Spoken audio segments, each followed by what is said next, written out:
間抜けな子ね。母親が東大出てないから仕方ないのかしら。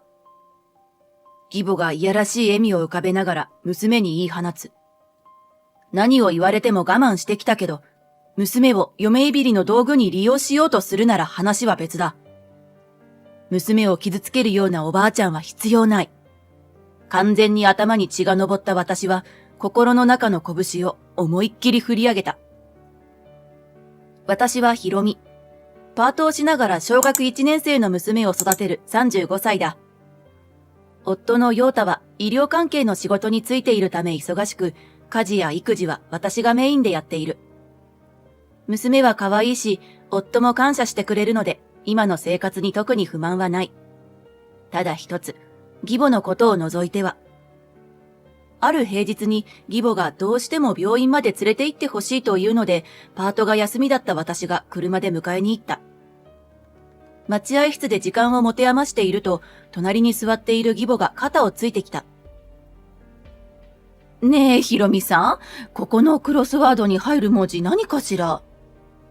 はい？義母の手元に目をやると、本屋でよく見かけるクロスワードの雑誌があった。身長50センチ、体重1キロ以上、ダンゴムシの仲間で世界最大の頭脚目の名前は？さあ、何でしょう。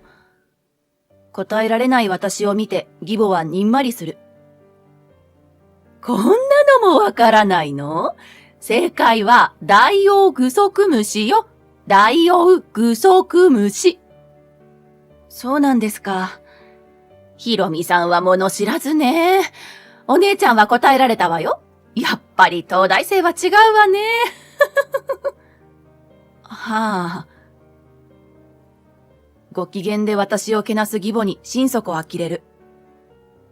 送り迎えをしてあげている人間に対し、なんていう態度だ。そんな態度なら置いて帰りますよ。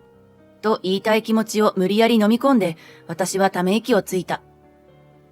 義母の嫁を見下した態度は今日に始まったことではない。義母はことあるごとに私をけなし、夫の2つ上の姉である美穂さんのことを自慢する。義士は現役で東大に入学し、今は国家公務員として働くエリート女性だ。そんな娘を誇らしく思う気持ちはわかる。自慢したい気持ちも、まあわかる。でも、義母の自慢の仕方は、私を落として義士を持ち上げるやり方ばかり。わざわざ私が知らなそうな問いかけをしては、答えられないことを嘲笑ってきたり、パートで働く私が能なしだと揶揄してきたり。とにかく、義士と比較しては見下してきて本当にうんざりしていた。そんな義母ご自慢の義士は非常におとなしい人だった。お正月やお盆に顔を合わせることはあったけれど、義実家にいる時の義士は部屋に引きこもっているか、中庭をぼんやり眺めているだけ。とても口数は少なく、正直二人きりにされると気まずかった。そんな私たちの様子なんて気づきもせず、おせち料理を囲みながらも義母は義士を持ち上げまくる。さすがに夫がいる前で嫁をけなすのはまずいと思うしたたかさはあるようで、ただただ義士の素晴らしい話を幼少時代から語られる。もう何度となく聞かされている話。義父はもともと空気みたいな人だし、夫は慣れっこなのか適当な相槌をしながら聞き流している。褒められているはずの義士は自分の経歴を威張ることも謙遜することもなく、能面のような顔で黙々と口にご飯を運んでいる。とにかく義実家はいろんな意味で居心地の悪い空間だった。私が我慢すればいいだけの問題かもしれない。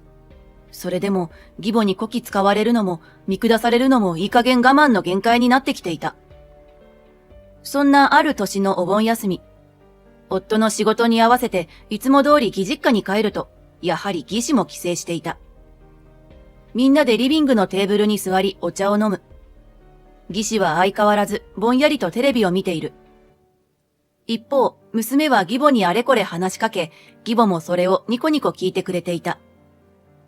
唯一の孫である娘のことは可愛いらしく、娘も優しいばあばのことを好いている。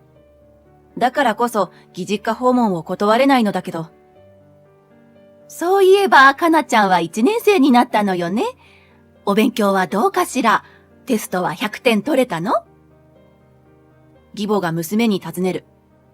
また学力の話か、とうんざりするものの、1年生になった孫に振る話題としては、間違っていないので黙って見守る。それに、さすがの義母も、可愛い孫を傷つけるようなことを言うと思わなかったから。しかし、私のこの判断は間違いだった。勉強楽しいよ。でもテストは90点だった。まあ。義母の目がギラリと光る。何を間違えちゃったの？引き算の問題なのに、間違えて足し算しちゃったの。娘は恥ずかしそうに笑いながらケアレスミスを告白する。あらまあ。義母が目を細める。そして口角を醜く歪めながら言い放った。まぬけな子ねえ。やっぱり母親が東大卒じゃないからかしら。え？は？娘がきょとんとする。私も思わず声が出る。そんな私たちを見て義母は満足そうにほくそ笑んだ。そのいやらしい顔に私のギリギリで繋がっていた堪忍袋の尾がブツンと切れた。ありえない。ありえない。ありえない。そこまでして私を見下したいのか。私のことをどれだけけなされても我慢してきた。でも、娘を傷つけるなら許さない。孫の笑顔よりも、嫁をいびることを優先して、喜びを感じるババアなんて許さない。絶対に許さない。母さん何言っちゃってんの？私が怒りをぶつけようとしたところで、夫が口を挟んでくる。ああ、もう、なんて間が悪いのよ。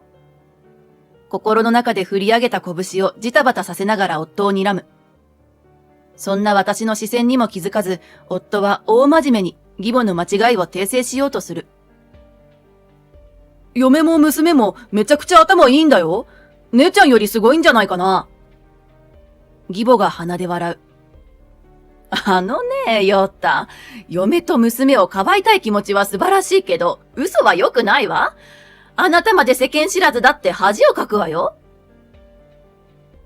嘘じゃないって。だって、ヒロミとカナは、メンサの会員だぞ。え？メンサ？夫の暴露に先に身を乗り出してきたのは義士だった。目を乱々とさせながら私たち親子を見比べている。一方、義母はきょとんとしていた。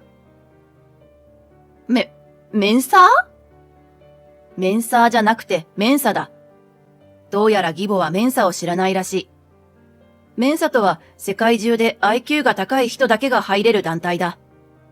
芸能人にもいるので時々話題に上がるけれど、日本ではそれほど浸透しているものではないと思う。だから別に知らなくてもおかしいことではないし、学歴をひけらかすのは義母と同じ土俵に上がるみたいで嫌だったから今まで黙っていた。でも散々私が物知らずだと見下してきた義母が知らないのはちょっといただけない。少し仕返しをしたって問題ないよね。お母さんメンサ知らないんですか？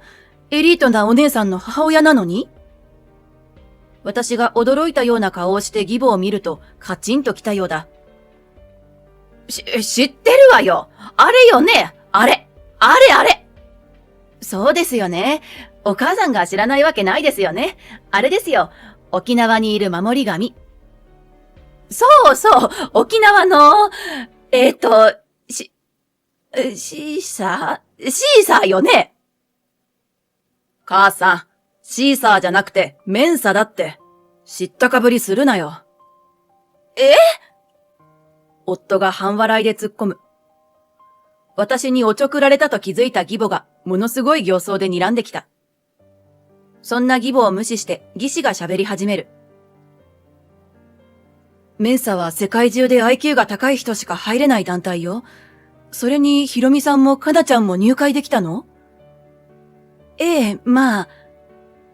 珍しく興奮気味な義士に押されながら返事をすると、義母が目をつり上げて噛みついてきた。大した大学も出ていない女が？嘘をつかないでちょうだい。嘘じゃないですよ、ほら。スマホに撮ってあった会員証を見せると、義母が奪い取って食い入るように見る。こんな画像どこかで拾ってきたのを加工しただけでしょ？本物を見せなさいよ。運転免許証じゃないんだから、わざわざ持ち歩きませんよ。自慢したがりなお母さんじゃあるまいし。私の皮肉に義士が吹き出す。まさか義士が笑ってくれると思ってもみなかったので少し面食らう。もちろん義母はものすごい目でこちらを睨んできた。なら、うちのお姉ちゃんだって、そのメンサーっていうのに入れるんじゃないの？だって東大よ？エリートよ？メンサーじゃなくて、メンサだってば。いつまでシーサー引っ張ってんだよ。夫が呆れながら突っ込むけど、義母は義士のイエスという返事を必死で待っている。しかし義士はあっけらかんと答えた。無理よ、無理。そんなことないでしょ？だってお姉ちゃんは東大卒の国家公務員じゃない？無理なの。だってメンサに入れる人は IQ の高さが世界の人口の 2% に入る人だけよ。2%？ 義母の口角がピクピクと引きつる。IQ は130以上だったかな？ 130？ 義母の目がまん丸に見開く。義母のブルブルと震える指先が私の顔面を刺す。この女がそんな特別だって言うの？ありえないでしょ？だってパートくらいしかできない底辺女じゃない。目の前の現実を受け入れられない義母は、とうとう夫の前でも取り繕うこともなく私を貶め始めた。そのひどい言葉に家族を愛する優しい夫はムッとしたようだ。無遠慮な義母の指先を払って私を後ろに下げてくれる。ひろみは俺とカナのために仕事をセーブしてくれているんだよ。不労所得があるからな。不労所得？ひろみは特許をいくつか持っているんだよ。特許？義母が目を白黒させる。ママが自慢されていると勘違いした娘は自分も褒めてもらいたくて寄ってくる。カナもすごいよ。来月に数件受けるよ。数件？うん、すごいでしょ？娘がニコニコと誇らしげに胸を張る。唖然としている義母に代わって義士が娘の頭を撫でてくれた。1年生なのにすごいね。ひろみさんの教育の賜物かしら。いえ、多分遺伝なんだと思います。母は知能が高すぎることで人間関係で苦労したことがあったみたい。自分と同じような苦労をさせないように私をメンサに入れてくれました。それで私も娘の IQ の高さに気づいた時にメンサに入れたんです。そっか。ひろみさんは理解がある素敵なお母様に恵まれたのね。え？義士がぽつりと小さくつぶやいた言葉が聞き取れなくて思わず聞き返す。いいの、こっちの話だから。それよりも、ひろみさんはどんな特許を持っているの？工業系？情報系？ですね。あんなにおとなしいと思っていた義士が目をキラキラさせながら私に話しかけてくる。私も専門的な話ができるのが嬉しくて、つい熱く語ってしまう。もちろん義母は面白くない。嘘よ！こんな女が私の娘より優秀なんて、絶対おかしいわ！おい、母さん。夫は顔を潜めるけれど、興奮状態の義母の目には入らない。散々見下していた嫁の IQ が高い上に特許まで持っていると知り、平常心を失っているようだ。別に IQ が高いから優秀なわけじゃないですよ。子供の頃は友達と話が合わなくて困りましたし。は？自分が特別な人間だからって上から目線？最悪な女ね。謙遜でもなく本当の話なのに、娘をメンサに入れたのだって、娘がありのままの姿でいられる場所を作ってあげたかったから。IQ の高さを生かして地位の高い職についている人は確かにいるけれど、持て余している人もたくさんいる。技師は私を持ち上げてくれたけれど、IQ が高いからって東大に入れるわけでもない。どっちがすごいとか比べるものじゃない。だから義母にどんなに見下されたって言い返さなかったのだ。でも私の発言は、学歴でしか人の価値を測れない義母の神経を逆なでしたようだ。ふう、と鼻息荒く真っ赤な顔で私を睨みつけてくる。そんな義母を夫は軽蔑しきった目で見下ろした。上から目線なのは母さんだろ。さっきから不愉快な言葉ばかり嫁に投げつけて。だって、お姉ちゃんはすごいのに。私が立派に育て上げた素晴らしい子供なのに。母さんが姉さんを自慢に思うのは仕方ないと思っていたけど、嫁や娘をいびるのは絶対許さないからな。だって。もういいや。帰ろう、あゆみ。うん。淡々と荷物をまとめてさっさと車に乗り込んだ夫の後に、私と娘も続く。珍しく玄関までついてきてくれた義士が深々と頭を下げてくれる。その後方に見える義母は親指の爪を噛みながら何やらブツブツつぶやいていた。その後、今までの義母の振る舞いをすべて夫に暴露すると、米付きバッタのように謝ってくれた。私が大したことじゃないと思って相談しなかったのも良くないし、悪いのは夫じゃなくて義母だ。それに、義母が改心しない限り、義実家に行かなくていいと約束してくれたので十分だった。まあ、義母が改心するなんてことはないだろうけど。そんな義実家でのバトルから1週間後、義母から電話がかかってきた。もちろん謝罪の電話なんかじゃない。カナをよこしなさい。は？開口一番にありえない発言をする義母に一瞬頭の中に宇宙が見える。そんな私にお構いなしに義母はベラベラと語り始めた。確かにあなたの IQ は高いのかもしれないけれど、それだけでしょ？大した大学も出ていないし、孫に最高の教育も与えていない。そんな人がカナを育てるなんて宝の持ち腐れよ。はあ。だから東大に娘を入れることができた私が育てた方がいいと思うの。私ならお国の役に立つような立派な子に育ててみせるわ。はあ。どれだけ頭の中がお花畑なんだ、この人は。残念すぎて怒りを通り越して呆れてしまった。ねえ、わかったでしょ？だからカナを私によこしなさい。嫌です。え？きっぱりと断る私に義母がきょとんとする。なぜ断られて驚くのか、こっちが驚きだわ。よこしなさいなんて、娘を物扱いする人にいい教育ができるわけがないです。でも、私は娘を東大に。それはお姉さんの功績であって、お母さんの功績ではありません。お母さんはお姉さん以外に何か自慢できるものがありますか？私の問いに義母が動揺する。ありますか？それは…あんなに意気揚々とまくし立てていた義母がゴニョゴニョと言葉を濁らせる。何もないでしょ？あなたは人のふんどしで相撲を取って満足しているんだから。お姉さんはすごい人なのに、お母さんは空っぽなんですね。かわいそう。自分の理想を娘や孫に押し付けるよりも、まずは自分を磨いたらどうですか？お国の役に立ちたいなら、お母さんが働けばいいじゃないですか。あんた、夫の母親に向かってなんてことを！悔しかったら、私がギャフンって言うくらいすごいことしてみてくださいよ。そうだ、お母さんも東大目指してみたらどうですか？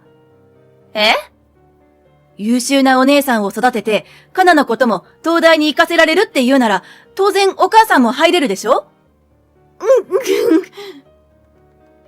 お母さんが東大に入れたら、喜んでカナを預けます。では、合格報告お待ちしてますね。待ちなさい！慌てて引き止めようとする義母を無視して通話を切る。それからも何度か義母から電話がかかってきたけど、全部、東大に合格したお母さんの話なら聞きますと突っぱねた。そんな失礼な嫁の態度を夫に訴えたようだけど、夫も、受験勉強頑張れよとだけ返していたようだ。面が熱い義母もさすがに耐えられなかったようで、次第に義母の電話は減り、平和な日常が戻ってきた。と思った。しかし義母はやり方を変えただけだった。どうしても嫁をギャフンと言わせたいらしく、今度は義士に早く結婚して子供を産めと要求したらしい。嫁の娘よりも優秀で賢い子供を産んで一緒に見返してやろうと義士をそそのかそうとしたらしい。でも義士は首を縦に振らなかった。むしろ、お母さんが私にしたように無理やり勉強させられて自由を奪われたらかわいそうだから絶対産まない。と宣言したそうだ。義士の本音を初めて聞いた義母は相当ショックだったようだ。どうやら優秀に育ててあげた娘には感謝されていると思っていたらしい。でも義士にはそれが苦痛だったようだ。子供の頃、義士は遊びや友人などをかなり制限され、勉強ばかりさせられていたらしい。夫が義母に愛される義士を妬まないのも、義母の過剰な教育に同情していたからだったのに。義母こそ子供を育てることをお人形遊びと間違えている愚かな親だろ。もちろん義母は自分の過ちを認めることなんてしない。でも、そんな愚かな母親にいい加減うんざりした義士は、義母の知らないところで勝手に転職、引っ越しをしてしまったそうだ。自慢の娘に見限られ、唯一の孫がいる息子夫婦にも拒絶された義母は、誰も訪ねてこない義実家で毎日泣き暮らしているらしい。私の子育ては間違っていないのにと、近所の人たちにすがりついているようだけど、散々自慢され続けてきた近所の人たちも塩対応のようだ。もちろん妻がどれほど泣きわめいたって義父は空気のまま。自慢する道具も自慢できる相手も失い、自己顕示欲の強すぎる義母のストレスは半端じゃないだろう。まあ、全部義母の自業自得だ。義母と交流していない私がどうして転落を知っているのかって？それは当事者である義士が教えてくれたからだ。ねえねえ、この問題合ってる？正解。さすがかなちゃん。かわいい。天才。えへへ。最近、我が家のリビングでは、娘と義士の勉強会が開かれている。義実家での出来事の後、義士は私に謝罪の電話をくれた。今まで義母の暴走を止められなくて悪かったと。義士も義母のせいでひどい目に遭ってきたけれど、心が麻痺してしまって、すべてがどうでもよくなってしまっていたと。でも、娘を思う私の姿を見て目が覚めたらしい。そこから私と義士は親しくなり、時々家に招いてお茶をする仲にまでなった。私はもちろん、娘も聡明で優しい義士のことをすっかり気に入り、一緒に勉強をしたり、話をしたりしている。自分の知らない知識をたくさん持っている義士の話はとても楽しいようだ。お姉ちゃん、これ、次はこれやろう。うんうん。娘は目をキラキラさせながら少しルールが難しいボードゲームを義士に見せる。それを眺める義士の目はとても温かい。義士の好きなルイボスティーを入れながらその優しい光景を幸せな気持ちで見守った。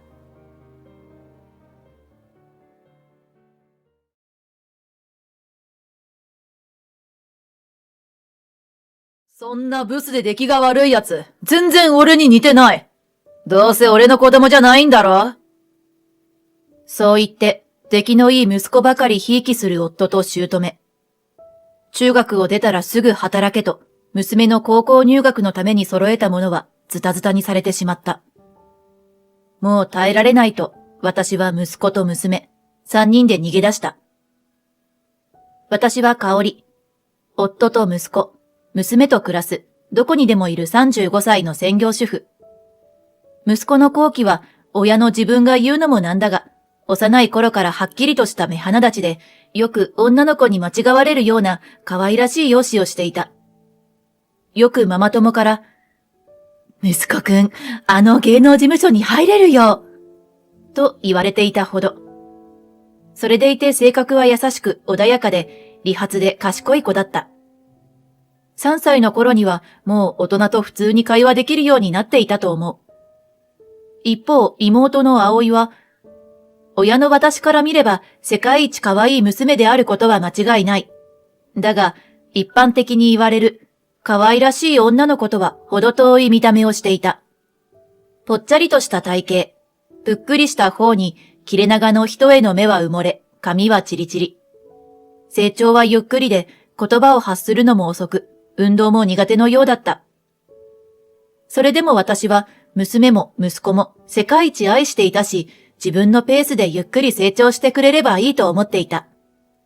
しかし、そんな娘をよく思わない存在がいる。夫は息子のことを溺愛していた。夫は仕事から帰ってくると息子の好奇にばかり構う。自分もパパに遊んでほしいと必死に気を引こうとする娘の葵に、媚びを売るな！気持ち悪い！とひどい言葉を浴びせる。その度に息子は、妹も一緒に遊びたい！みんなで遊ぼう！と夫に声をかけるのだが、夫は、妹と一緒に遊んだりするな！バカが映るぞ！と息子だけ自分の膝の上に乗せる。息子は上機嫌な夫の膝の上で居心地悪そうにしていた。賢い息子のことだ。夫の娘に対する暴言の意味も全部理解しているのだろう。姑も息子を溺愛し、娘に対してひどい言動を繰り返す。夫の実家はお店を経営している。夫の父はすでに亡くなっていて、将来的には夫は後を継ぐことになっているので、週に1回は義実家に行くのだが、その度に、あら、また香織さんと葵も来たの？息子ちゃんと幸輝くんだけでよかったのに。と、あからさまに嫌な顔をする。来なくていいと言うが、姑は私を奴隷扱いしているので、来なければ来ないで電話で嫌味を言ってくるのだ。私だってこんな義実家には来たくないが、夫が義実家での雑用を押し付けるために、私も無理やり同行させるのだから仕方ない。その日は姑が、珍しく幸輝と葵、二人を連れて電車でデパートや公園に行くという。おばあちゃんと遊べると喜んでいる葵と裏腹に、私は少し嫌な予感がした。でも、押し付けられた雑用から手を離せなかった私は、なんとなく不安な気持ちのまま三人を見送った。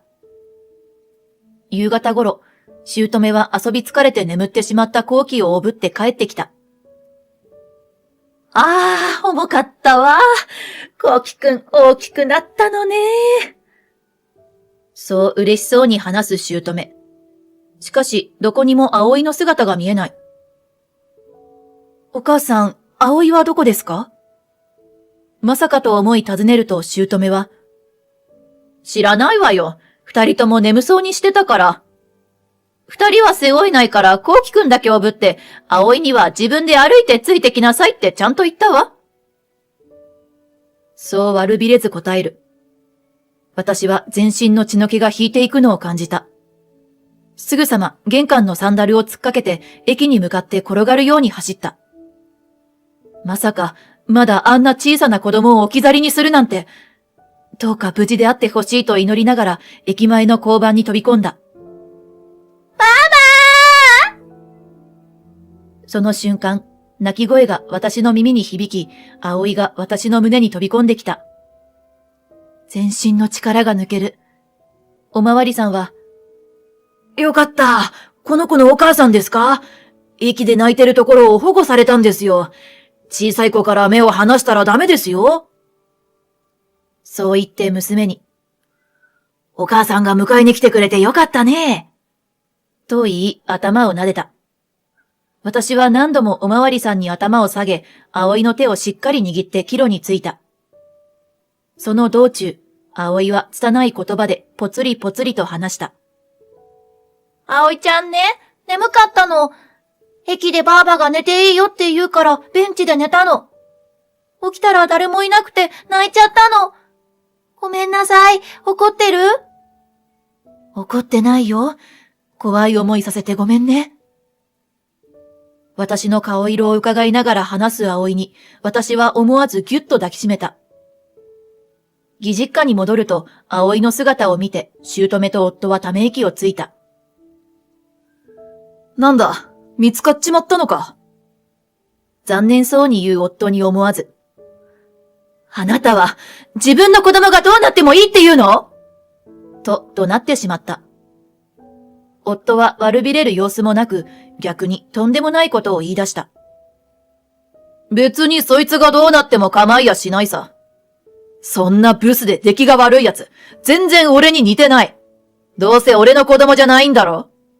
どこかで別の男と作った子供を托卵させる気なんだろうが、そうはいかないからな。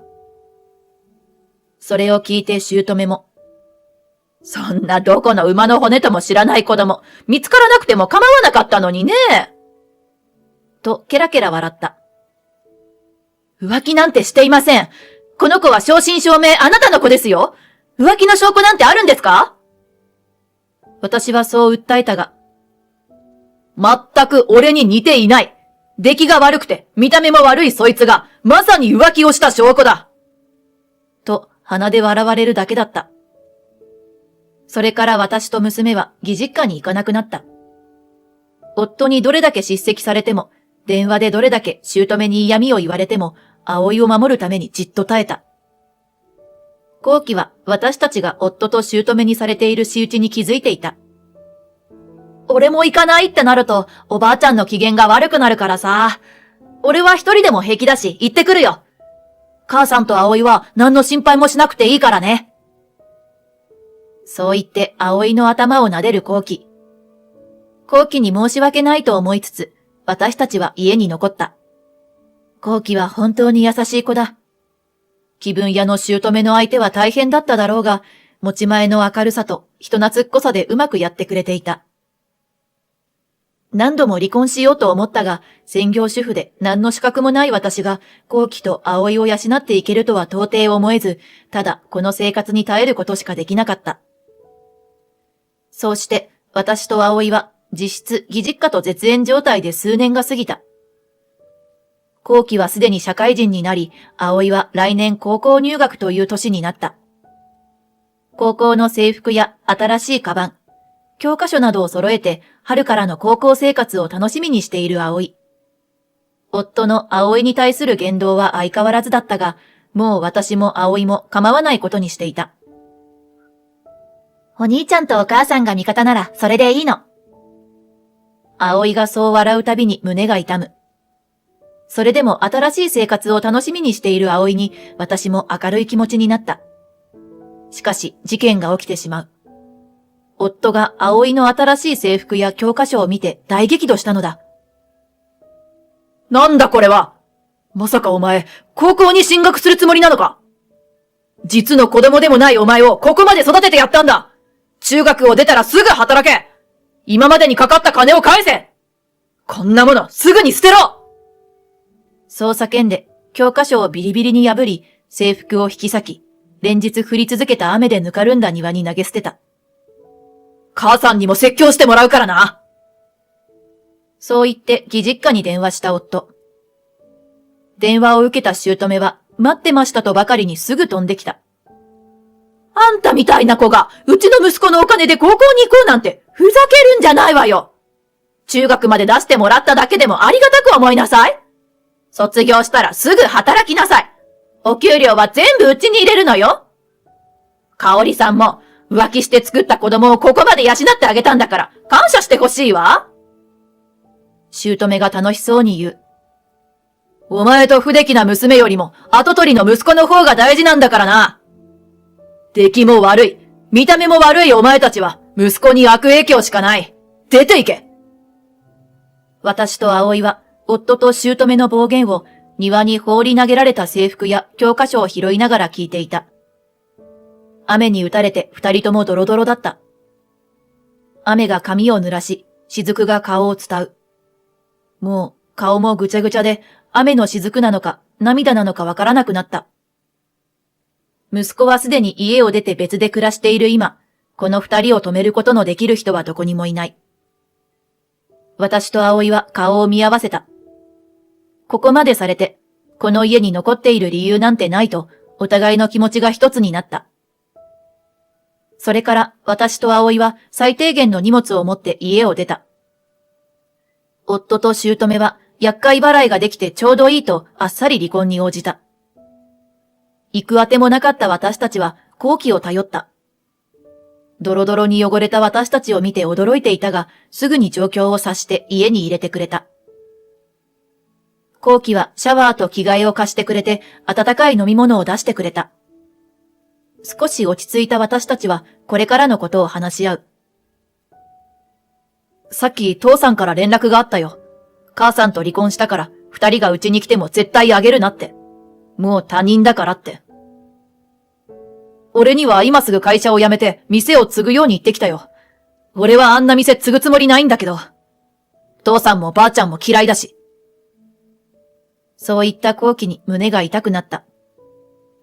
幼い頃から私たちと義実家の板挟みだった後期はどれだけ辛かっただろうと。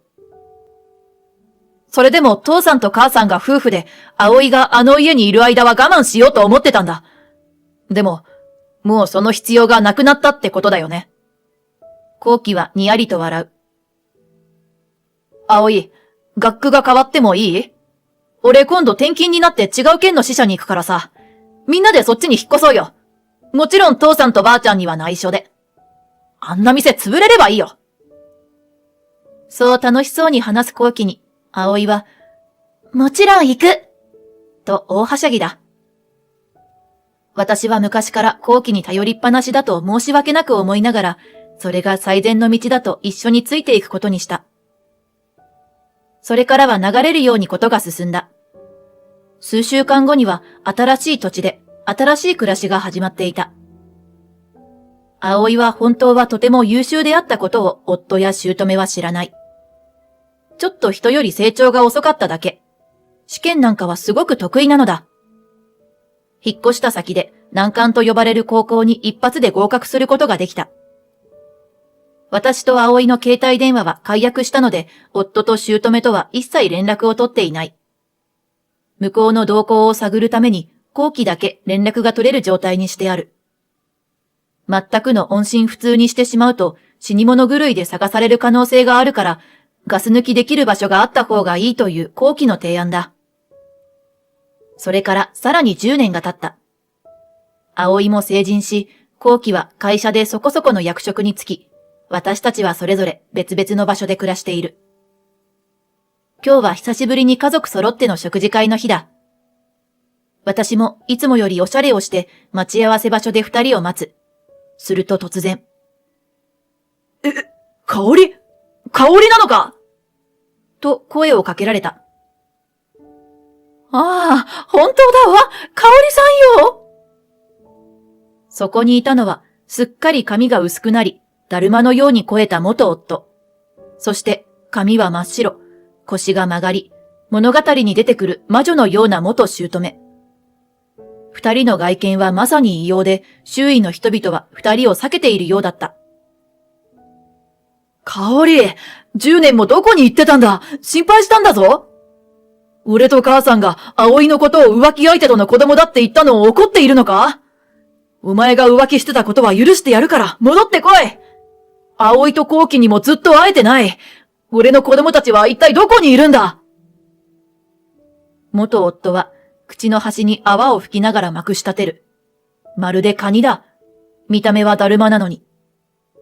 そうよ。今までのことは許してあげるから戻ってきなさい。今うちはとっても大変なのよ。元姑はガラガラの声で叫ぶ。その声はまさに本物の魔女さながらの迫力だ。10年ぶりの再会なのに全く心が動かない私が妙に冷静な頭で二人を観察していると。お母さん？母さん、どうした？と声が。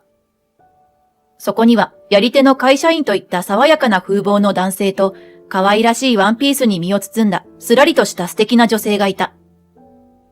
その二人を指さして元夫と元姑はあんぐりと開いた口が塞がらないようだ。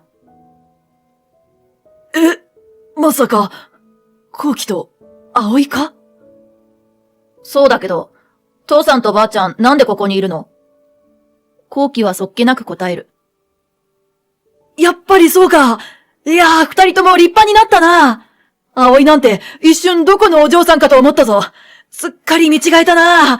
さすが俺の子供、美人になった。まさか葵ちゃんがこんな綺麗なお嬢さんになっていたなんて、成長をもっと間近で見ていたかったわ。後期の質問に答えることもせず、それぞれ勝手に話す二人。そう、葵は引っ越しし、夫と姑からのストレスから解放されたからか、高校で部活に励むようになったからか、ずっとプニプニだった顔はみるみる細くなり、お肉に埋もれていた糸目も目鼻立ちがはっきりするようになった。思春期で髪質がいいように変化したのか、チリチリだった髪の毛は程よいウェーブヘアになっていた。親の欲目ではなく、今の葵はなんとか48と並んでも引けを取らないほど可愛らしい。まあ、兄の後期がイケメンなのだから、葵ももちろん美人になる素質は持っていたのだろう。二人とも優秀で、今は大企業に勤めている。母親思いの二人は私の誇りだ。せっかく10年ぶりに家族が揃ったんだ。食事に行こう。父さん、今手持ちがないから、後期と葵がご馳走してくれるよな。ここまで育ててやったんだ。これから親孝行楽しみにしてるからな。そう言って、葵の肩に手を乗せた元夫。しかしその手はパチンとあっけなく払われてしまう。触らないで、気持ち悪い。私はお母さんが浮気してできた子供だと散々言われてきた。私に父親はいません。育ててもらった覚えもありません。あなた、誰ですか？ヒールを履いている葵は元夫より身長が高い。元夫を見下ろしながら冷たい視線を浴びせる。父さん。いや、もう父さんと呼ぶのも嫌だ。あんたらは母さんと葵にしたこと忘れたわけじゃないだろ。今まで細々と連絡を取っていたが、それも終わりだ。今日限りで完全に絶縁させてもらう。そう淡々と言い放つ後期に、元夫は一瞬あっけに取られていたが、すぐに激高してがなり始めた。親に対してなんだその言い草は！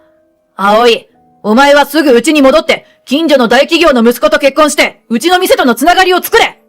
後期、お前は戻ってきて、店を立て直せ。香織は今までのことを土下座して謝って、一生俺と母さんに尽くせ。そうしたら許してやる。烈火のごとく怒り出す元夫。そんな元夫を見て、後期と葵と目を見合わせる。そして思わず吹き出してしまった。別に許してもらわなくていいよ。私たちがなんであんたらに許されたいと思ってると勘違いしてるの？どうしてそういう思考回路になったの？そもそも私、もうすぐ結婚するから、その大企業の息子とやらとは結婚できません。残念でした。俺ももうすぐ独立して起業するから、店は継げません。いやー、残念だなー。あんな昔からあった店が潰れるなんて。残念。二人ともクスクスと肩を震わせて笑っていた。元夫は絶望的な表情を浮かべている。そんな、香織、お前は戻ってきてくれるよな。すがるような元夫の視線が気持ち悪かった。戻るわけないじゃないですか。誰が進んで奴隷になりに行くんですか？そもそも私、再婚してるので、戻るのは無理ですね。いやー、残念。私は、左手の薬指に光る指輪を見せつけた。え？再婚だと？黙って結婚したのか？俺以外の奴と！認めない。俺は認めないぞ！元夫は私の腕を掴んで指輪をひったくろうとしてきた。後期が慌てて私たちの間に入ろうとしたが、それよりも早く一人の男が元夫と私の間に割り入ってきた。私の妻に何かご用ですか？乱暴はやめてください。堂々としたいでたちに威圧される元夫。なんだお前は！負けじと精一杯の虚勢を張って怒鳴る。私は香織さんの夫です。香織さんとあなたは10年前に離婚は成立しているはずです。私はその手続きのお手伝いをした弁護士ですので、よく知っています。弁護士？権威に弱い元夫は、いきなり弁護士だという男に相当動揺しているようだ。そう、私は10年前、離婚の時にお世話になった弁護士さんといろいろ話をしているうちに意気投合し、お付き合いを始めた。そして数年前に結婚したのだ。元夫はまさに顔を真っ赤にさせて、口から泡を吹いている。もうカニなんだか、だるまなんだか。弁護士がなんだ！ちょっと稼ぎがいいからって偉そうにするな！全員俺の言う通りにしろ！香織は俺の妻で、後期も葵も俺の子供だ！お前は邪魔だ！うおー！そう叫び、何を思ったのか、その巨体で、闘牛のように私の夫に突進してきた。しかし夫は慌てる様子もなく、ひらりとそれをかわす。うわー！勢いのついていただるま。いや、元夫は、止まることができず、転んだ勢いのまま、情けない声を上げながら、ゴロゴロと転がっていった。いやー！息子ちゃん！と叫ぶ元姑の悲痛な声。さすがに驚いた私たちは、元夫は大丈夫なのかと息を飲んで見守っていると、お前ら、今ならまだ許してやる。と、転がって仰向けになったまま、元夫がカンカンに怒っていた。よかった。大きな怪我はなさそうだ。でも、さすがのだるまも、コロッと起き上がるには、ダメージが大きいみたいだ。さて、どうしようか。と私が考えていると夫が。救急車を呼んだから大丈夫だろう。後のことは任せよう。と私の肩に優しく手を置いた。葵は、救急車呼んであげるなんて優しすぎ。ほっとけばいいのに。とプンプンしていた。怒った顔も可愛らしい。っていうかさ、レストランの予約の時間そろそろだよ。早く行こうよ。遅れちゃうよ。後期にそう促される。そうだった。今日は家族で集まって食事をする大切な日だった。夫に、行こう。大丈夫だから。と肩を抱かれ、その場を立ち去る。後ろから元夫と元姑の罵声が聞こえたが、今は何も怖くなかった。数ヶ月後、ギリギリの状態で経営を続けていた元夫のお店が、ついに倒産したようだと聞いた。夫が知り合いの不動産業者から耳にしたらしい。私たちがいなくなってから10年、よく持ちこたえていたものだと逆に感心してしまう。元夫は転んだ怪我のせいで働けないと家に引きこもって元姑に家のことも仕事も丸投げ状態。お店を畳む際にできた布石を返済するために元姑は老体に鞭打って必死で働いているらしい。そんな二人の近況を聞いて、私は人にひどいことをし続けた者にはいつか自分に返ってくるという因果応報というものが本当にあるんだなぁと、なんだか感心してしまった。ある日曜日の昼下がり、私は葵の結婚式に着ていく黒留袖を着物タンスから取り出して体に当ててみる。いいね、似合ってるよ。俺はどっちのスーツがいいかな。しかし、俺が葵ちゃんの父親として出席できるなんて、嬉しいな。その言葉に振り向くと、そこには2着のスーツを両手に持って、少し照れくさそうに笑っている夫がいた。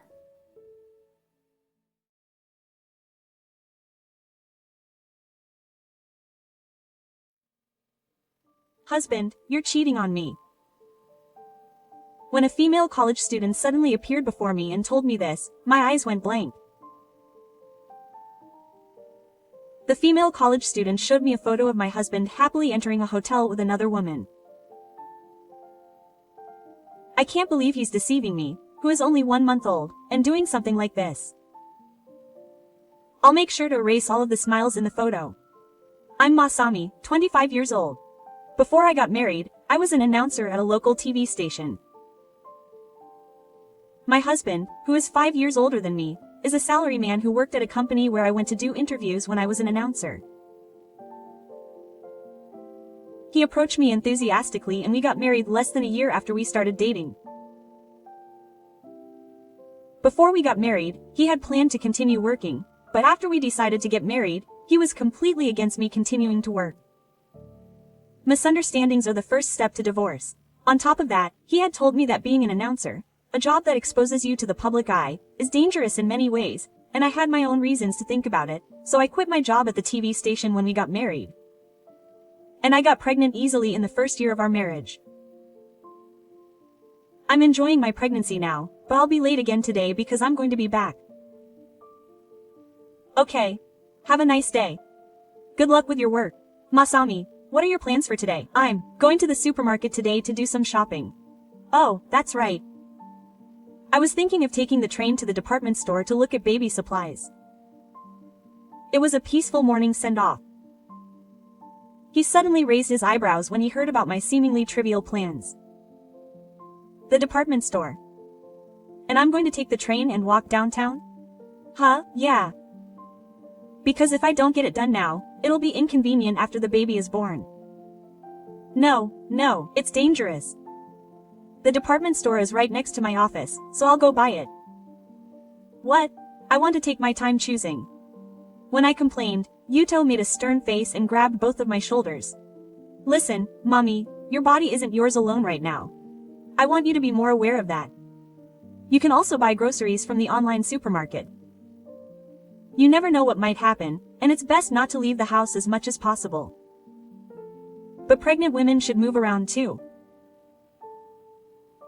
Seeing that I wouldn't back down, Yuto let out a deep sigh. Just stay inside the house. Don't you understand how much I worry about you? Okay.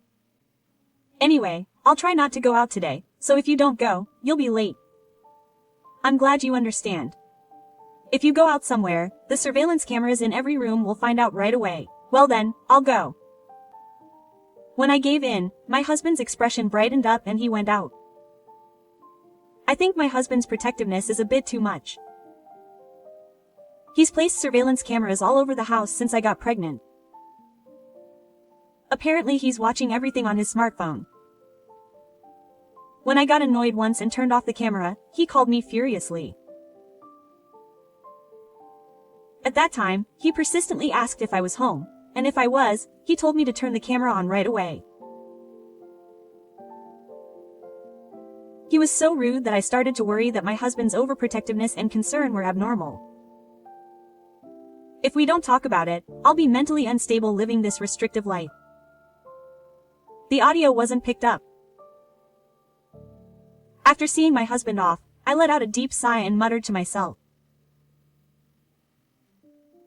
In addition to Yuto's excessive worry, there was another thing that bothered me. Masami, I'll be late tomorrow because I have another dinner party with a client. Huh? Do they happen that often again? Yes, they do. I only know about the TV station. You might be surprised, but I'm still one of the lesser-known types. It must be tough for people who work for companies where it's common sense to come home late and watch TV leisurely, he said, stretching. I was a little annoyed by his words, as if I had been working for a mediocre company, but there was something else I wanted to confirm. You won't say that it's not an expense again, right? Oh, that's right. It's a charity dinner, so can you help me with my allowance since I'm short on money? I sighed when Yuto held out his hand, as if he had just remembered. Yuto's food and drink expenses alone have been quite a long time this month, and we're about to have a baby, so are you sure you'll be okay? I'm sure it'll be okay. This will help me get promoted in the future. I'll earn so much money that I won't even think about this expense. Wondering if it would really happen, I took 10,000 yen out of my wallet and handed it to Yuto. Then Yuto laughed in astonishment. Hey, I'm not using my work at some random family restaurant. I'm going to a high-class Ryote restaurant tomorrow, so I should get 50,000 yen. What, you're using me for work at a place that costs that much? And you're paying for it yourself. This is still weird. Tell me to stop giving lectures to the company. Are you trying to embarrass me? This is normal at most companies. If I say anything to the company, Masami's naivety will be exposed and it'll be embarrassing. Saying that, Yuto quickly took 50,000 yen out of the wallet I had for household expenses and quickly put it in her own wallet. It was a month's worth of food and miscellaneous expenses, and it wasn't an amount I could easily spend, but I had to cover it again. Even though I was carrying a big belly, my uneasiness didn't seem to be going away at all. Well, that's about all the luggage I had. My due date was approaching, and I was preparing to go back to my parents' house to give birth. I'll be away from home for an extended period. I feel relieved that I'll be away from the cameras for a while. On the other hand, I'm worried about leaving Yuto alone. Lately, he's been having dinner or drinking parties with clients every day and doesn't come home before the deadline. What's more, on weekends, he says he's had some kind of trouble and ends up working on his day off. This is clearly abnormal. Is he hiding something? Why doesn't he want to come home? Once I started to think something was wrong, I couldn't stop thinking. If I told him, he probably wasn't cheating on me. But when I thought about it that way, it made sense to see why he goes out drinking so often. I want to believe him if he lies, but I want to clear up this feeling of unease before I go back to my parents' house. I decided to take action. First, I'll check his belongings. I'm home. Oh, I'm tired. But this is for the sake of our unborn child. Good work. I'll take care of him. Take a nice, long bath and relax.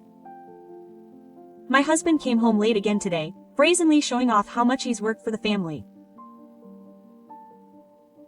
I took care of my husband's bag and immediately started checking inside. Is there anything unusual in his belongings? I looked carefully and was surprised when I saw Yuto's wallet. It was a Love Hotel point card. What's this? And he had accumulated quite a few points. Of course, he didn't go there with me. It was clear evidence of betrayal. What are you doing? I was so shocked to find the point card that I didn't even notice my husband had gotten out of the bath. Did you go through my bag? Why would you do something so vulgar? Who's the vulgar one? What's this point card? When I thrust the point card at him in anger, my husband rolled his eyes and said, "That's it. It's a Love Hotel point card, right? Who did you say that to? The reason you've been having so many dinner parties and working on holidays recently is because you've been seeing other women, right?" When I pressed him, trying to vent my frustrations, my husband leaned forward. Huh? What? You're talking nonsense. That point card belongs to a senior colleague at work. He gave it to me because I had accumulated enough points. More importantly, it's the worst thing to go through someone else's luggage. There's no way my senior would give me something like this. Stop making lame excuses. Just admit you're sorry. When I pressed him, my husband let out a deliberately long, deep sigh. How could he have such a ridiculous idea? Even if I was in a love hotel with another woman, if you have proof, show it to me. Even if you have a point card, lawyers won't take me seriously. It's not about whether lawyers will take me seriously or not, but when I showed a momentary lack of confidence just because I had a point card, Yuto, who had been looking the other way until a moment ago, now takes it upon himself to make me the victim. You're making such a fuss even though there's no evidence? Your imagination is amazing. I'm doing all this bad work because I'm going to be a father. Oh, how empty it is. When I didn't respond, Yuto thought he had won and raised his hand. Oh, that's right. I have a dinner party with a client tomorrow and I'll be late. Since you went through my things, I'll take your allowance without asking. Wait a minute. This month's household expenses are tight. There's still a few days until payday. It's the money I earned in the first place. Isn't it unfair that mommy is the only one holding the money when I'm not working? It's a work event, so if you're going to say it's a loss, mommy can figure out a way to make it a loss. In any case, I'll take the money. As I watched Yuto leave the room, panting heavily, I sat there, unable to move. It's frustrating. I'm sure he's been using all those dinner parties, drinking parties, and working on holidays to meet other women. The vague feeling inside me and this point card are proof. And I'll never forgive him for going out and eating up our household budget. I'll make my husband pay for deceiving me. That said, I didn't have a way to suppress solid evidence at the moment. Indeed, when I looked it up online, it seemed like a Love Hotel point card wouldn't be enough evidence. I don't even know who he was drunk with at the Love Hotel, and now that he's found out that I suspected Yuto, he'll be even more cautious and try to avoid leaving any evidence behind. I'm certain that Yuto is cheating on me, but I'm sure it's not because he's worried about the surveillance camera, but because he wants to keep an eye on me. He must have decided that if I showed even the slightest sign of trying to spy on Yuto, he'd stop the secret visits. Yuto had eaten up all my savings, and I didn't have the money to hire a detective. I even started to think that if only I could work, I'd regret being pregnant, and I was starting to feel like I was going to fall into self-loathing, so I decided to just keep moving and think. I'm sure I'll be fine for just enough time to clean the entrance. I'll get some exercise and get some fresh air outside. With that thought in mind, I grab my brush and dustpan and head out to the entrance. I'm sure he won't be worried if I'm out for just a short time, just hanging around the house. I probably won't be out for more than 30 minutes. I can't turn off the surveillance camera either, because that would arouse suspicion. I busily clean the entrance while thinking about how I can buy myself a time limit. Should I ask my parents to pay for the detective? But I don't want to worry them. When I think of my parents' faces eagerly awaiting the birth of their grandchild, I feel like crying from the emptiness. I hold back my tears and continue to walk absent-mindedly through the entrance. Then I hear footsteps behind me and someone suddenly calls out to me. Is that Masami? Huh? Yes, that's right. When I turn around in surprise, a young girl is standing there with a serious expression on her face. My name is Misa. I'm a 20-year-old college student. Huh? What kind of college girl is this to me? I'm sure we don't know each other, I wonder. Then the girl who introduced herself as Misa holds out her smartphone screen. I want you to look at this image. Huh? An image? I look at the screen that Misa holds out. I'm surprised. Huh? Why? I look at Misa with a surprised expression, and Misa nods with a determined look. I think maybe you need this. In front of me is this unknown college girl. Who on earth is she, and what is her purpose? It seemed like a big deal to me at that moment. This is a big chance. With this, I can make that cheating husband take responsibility. I'm sure she's nervous about going to a college girl's room. I'm nervous too because it's my first time inviting a man to my room. A cheerful voice approaches me. Just hearing it makes me want to yell at her, but I hold back. I was told that my husband had a business trip that weekend. He said he would be on a business trip on the weekend and would be going straight to work from his business trip location on Monday. I knew it, but the business trip was also a complete lie. When I see my husband happily trying to sneak into his mistress's house like this, I feel ashamed of myself for marrying someone like that. But I can't move forward even if I regret it like this. I basically hate being indecisive. That's why I'm hiding in the shadows in front of the apartment where my husband's mistress lives. Speaking of which, Yu's wife also went back to her parents' house. Oh, she said she was going back at the beginning of the week. She's already got a big belly, so she should just go back to her parents' house already. That's terrible. If my wife heard that, she'd cry. Poor thing. It's okay. Yuzu is kind if you let her cry. My patience was at its limit with the two of them talking in such an unpleasant, lovey-dovey way. The moment the husbands were about to enter the apartment, I came out from behind something and called out to the two of them. I won't cry. How can I shed tears for such a foolish husband? The two of them turned around in surprise when they heard my loud voice. Masami, what are you doing? No way, it's the real mommy. Why? They probably never dreamed that I would appear. Yuto quickly distanced himself from his mistress, who was clinging to him with his eyes wide open. Why did you go out without permission? You said you weren't feeling well today or something. That's right. I imitated you because you kept lying.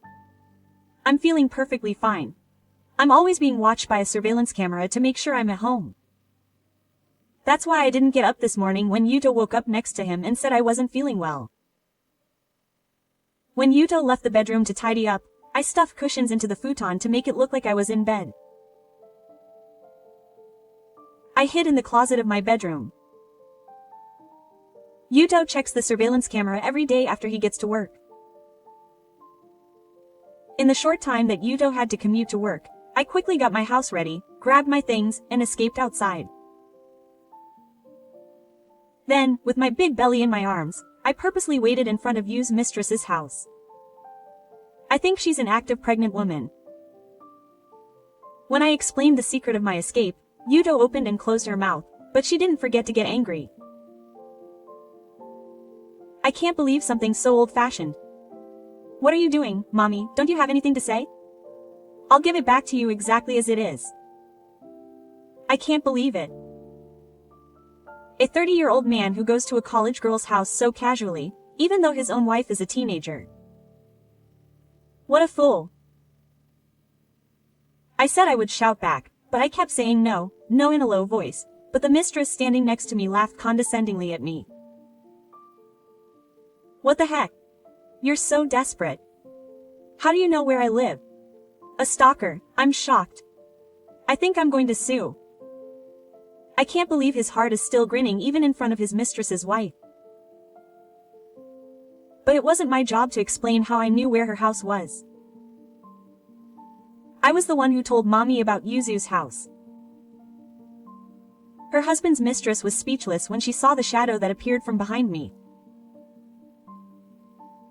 Misa, why are you with her when you're supposed to be? That's right. Misa, the female college student who called out to me as I was cleaning the entrance, was a friend of Yuzu, her husband's mistress. I can't stand Yuzu's bragging anymore. I told Mommy because I wanted her to stop bragging when it's so unethical. Yuzu, who was shaken by Misa's explanation, started to shout loudly. But how did you know I was inviting Yuto over today? Misa is scared of stalkers too. I'll complain about Misa too. Misa calmly sighed as Yuzu screamed. No, Yuzu had been posting on SNS excitedly that today was her first time coming to their house. If you don't want people to know, then don't post it. No, I did post it though. That was just bragging or reporting, but isn't it really bad that he actually got caught and stormed home? Who's more dangerous?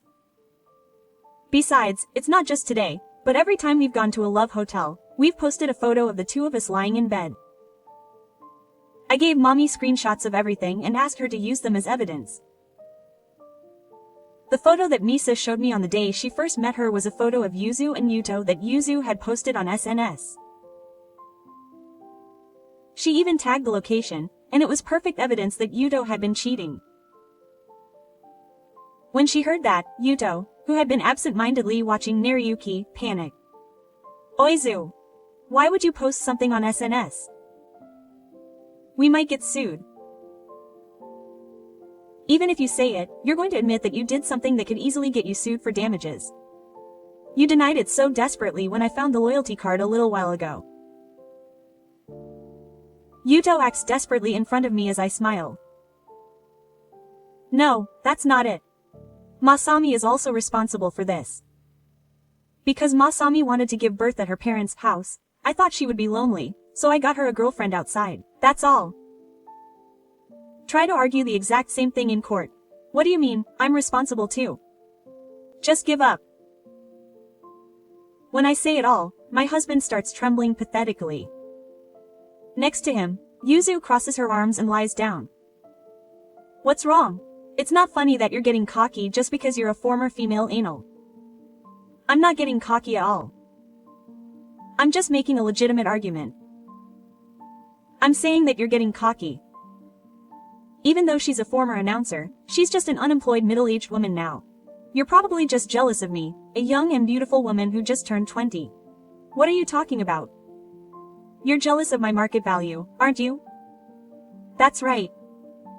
I'm more valuable and treated like a lot of women in this world. What gives you the basis for saying something so confident? The fact that I slept with your husband is proof that I have market value. I've beaten you, so I'm more valuable than all the female anals. What do you mean, compensation? I feel so good that I don't care about that. You're not worth anything. It was none other than Misa who tried to jump at Yuzu, shouting angry words. Don't be ridiculous, saying you're worth more than my favorite just because you're young. Oh, by the way, Misa was a fan of Masami. I don't get it. What's so good about an old lady like me? Yuzu probably won't understand how great Masami is. She graduated from a top university and won a beauty pageant. She was popular nationwide, beyond the local station area, because of her charms. There's no way Yuzu could stand up to her. I tried to stop Misa, who was about to punch Yuzu, but I felt a little embarrassed by what she was saying. I'm retired now, but until recently I was a popular announcer who worked every day. I also had a local news program and was well received in my hometown. That's not all. Just as Misa said, I often reported on information from this area on the morning news program broadcast from Tokyo. There, her banter with a Tokyo newscaster became popular, and she received fan letters from all over the country. She was scouted by agencies that belong to freelance announcers more than once or twice.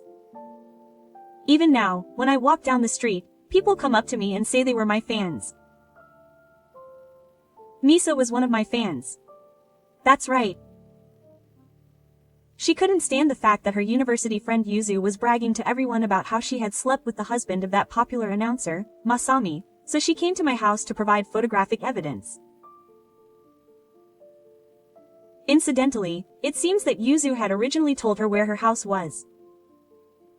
Yuzu had told her from my husband. I wonder how personal information is handled. Well, it's strange to expect anything from two people with such broken ethics. Yuzu, everyone is shocked by what you did. Huh? Why are you shocked? That's something to respect. Yuzu burst out laughing at Misa, who hadn't yet reflected on her actions. Misa stares at Yuzu in astonishment. That's just the way she is. Yuzu's dangerousness is well known throughout the university. I mean, there's probably no one in the university who doesn't know her, right? The boys in particular are careful not to get close to her. Hey, isn't my plan ruined? First, I was planning to steal Mammy's husband, who was a popular announcer, and then get a young, handsome boyfriend. I shouldn't have posted on SNS that I stole someone else's husband. If I don't brag on SNS, no one will notice my worth. Yuto, who had been listening to the conversation between the two female college students, came to his senses and approached Yuzu. Hey, Yuzu, I can't stand hearing that. Didn't you say that Yuto-san was the one who loved me the most for the rest of my life? There's no way you'd seriously say something like that to a sweeper. If the old man goes back to his auntie's place, he'll be useless. Auntie, stop complaining and just take the old man home. It's none of my business. I calmed down a lot after seeing how stupid she was. Quote. Auntie means 5 years your age. Are you sure? When I calmed down a bit and asked calmly, Yuzu nodded triumphantly. Quote. You still have 5 years until you become an aunt, right? No problem. In those 5 years, I dated a handsome man who lured me in with my youth, got married, and got pregnant. But isn't 5 years short? Yuzu counted down the days on her fingers, following in the footsteps I had taken since I was 20, and then stopped moving. A few years as an adult are short. If you wanted a normal, happy marriage, I don't think you would have had time to take someone else's husband while you were still a student and get sued for alimony. Hey, wait a minute, you really can't afford alimony. Don't ask for it. I already gave my husband back. Yuzu, who was clearly flustered, may have mistakenly thought that her youth would last forever. I don't want my husband to be returned to me so casually. My family has been completely destroyed. I'll make sure you take responsibility. When I glared at her, Yuzu finally realized the seriousness of the situation and began to tremble. When I called out to her husband, who was standing there absent-mindedly next to Yuzu, he jumped in surprise. He's so irresponsible. I have to make sure he gets out of here. Yuto really hurt me. Divorce is a given, but I'll hire a good lawyer and get as much compensation as I can. Money can't fix a broken heart. But the person who was hurt can't come to terms with it unless they get at least some money. Yuto, unaware of my feelings, started laughing defiantly. Masami, you're so relaxed. Well, I made you quit your job when we got married. You can't go back to the glamorous songs you used to make. That's why you have no choice but to cling to my money. You're the same as me, a total loser. Zamiro. Your guts are truly astounding. It seems like he wants to make it seem like I'm the one who's cornered and has no money too. Too bad. I'm thinking about the future. He laughed even harder, saying I'm just pretending to be tough. You must be worried. A pregnant woman who's unemployed for 3 months and is divorcing her husband. You must be really worried about your future life. If you could just turn a blind eye to my little jokes and support me, you could live comfortably from now on. Don't joke around. I can't live a life so good that I can turn a blind eye to the worst betrayal I've ever experienced if I stay with you. So don't pretend to be tough. You're unemployed. You must regret quitting your job for me. It's okay. You were the one who stopped me. I told you to come to the freelance office anytime. Are you okay, too, huh? I calmly explained to Yuto, who was taken aback by my retort. You've been living a pretty luxurious life by yourself up until now, but your income isn't that high. I used the money I saved when I was single to make up for it, but I'm going to claim compensation for that as well, so I wonder what's going to happen from now on. Did I live extravagantly? Yes. A dining table that was way beyond my income. Now that I think about it, I was using it as a place to go on dates with Yuzu. Well, in any case, you yourself have almost no savings. It seems that Yuto, who studied hard, didn't realize how much money he was spending on living.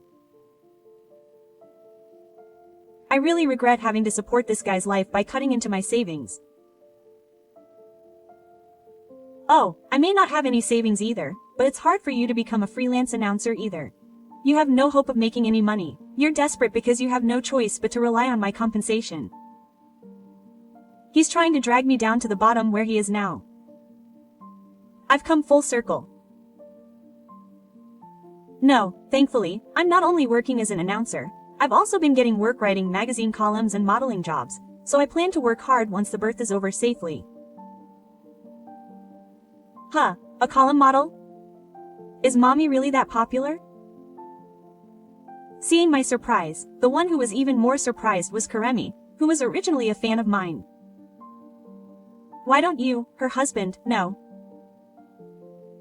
Mammy's popularity surpasses that of an announcer. Mommy, excuse me, but why did you marry someone like this? When she was an announcer, she was incredibly busy, and at that time, she was persistently pursued and gave in. Her judgment must have been impaired. She was in demand for news, variety shows, and special programs. I'm happy to think that I'll be able to see her on TV again. Apparently, my husband changed his mind in an instant after seeing the conversation between me and Misa. He suddenly threw himself at my feet. Mommy, please.